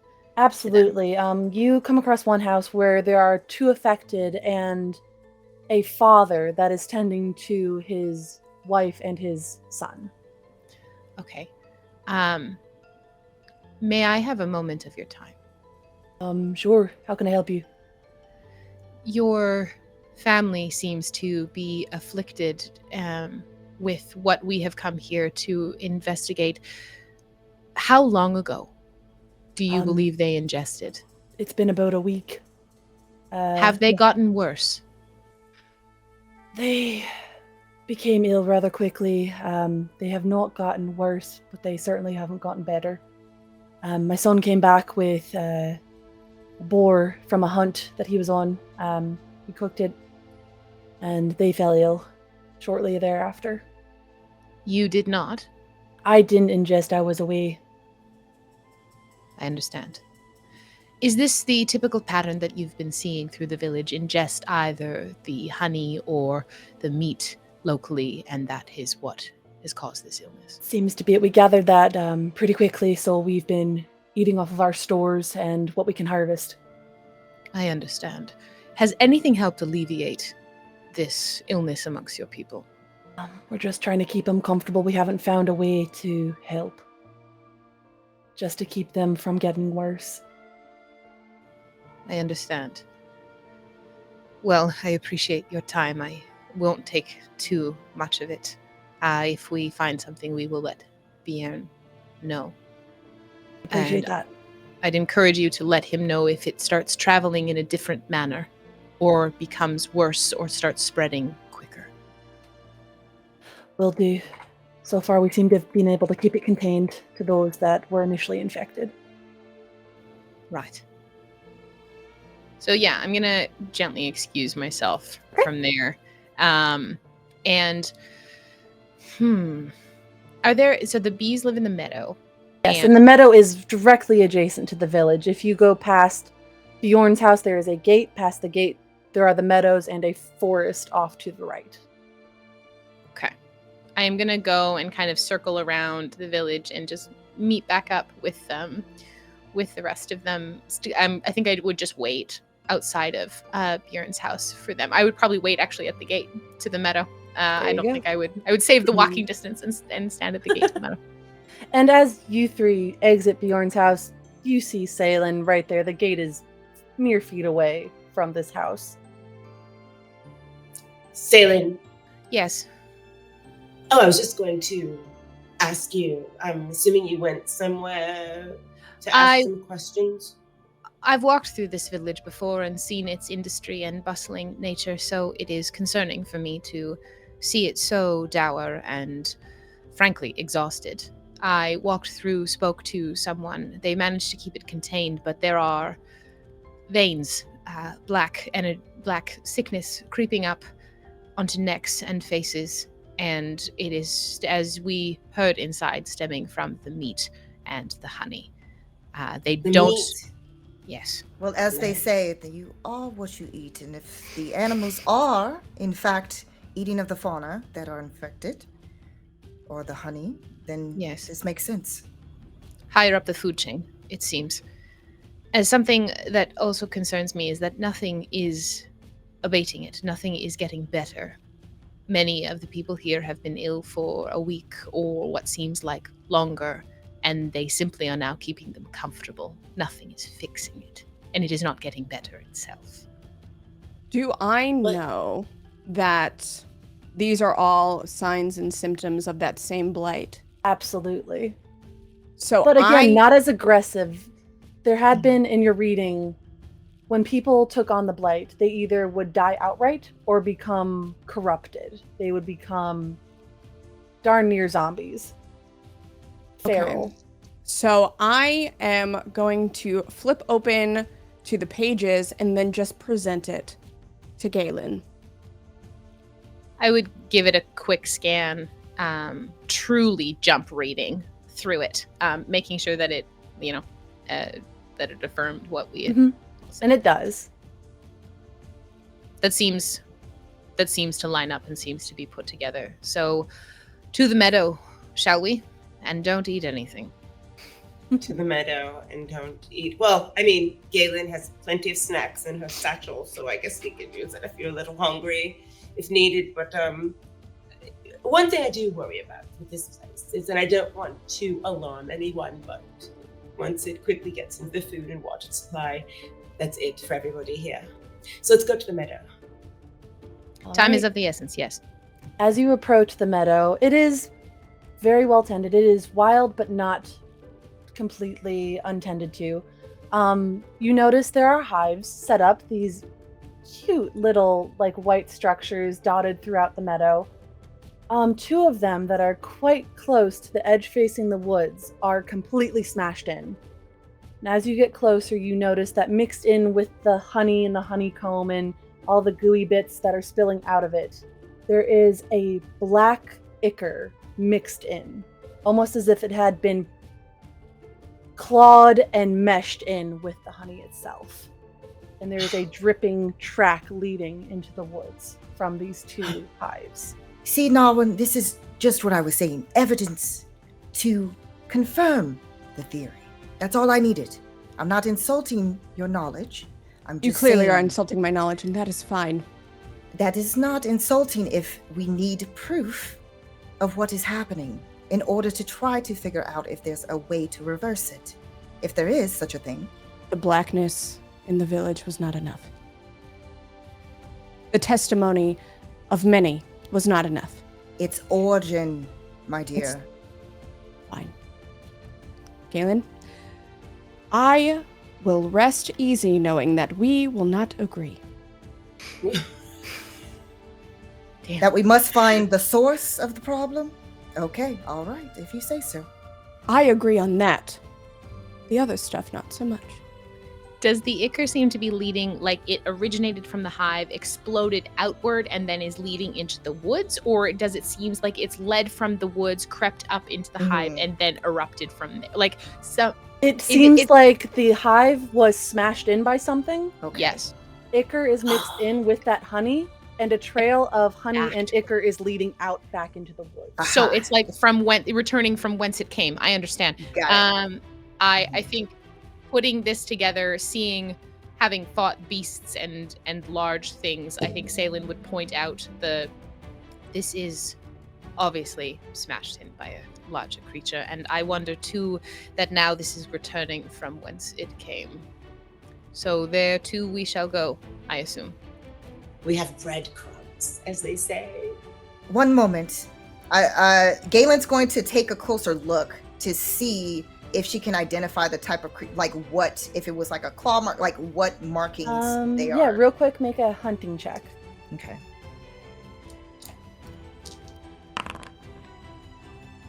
Okay, that was a 9 on the die and a 3 for the 2d6. So that is just under. So she does not probably know. It's just a big animal.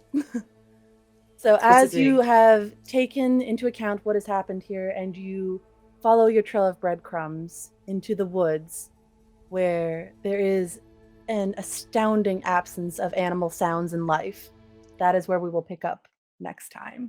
Oh my goodness.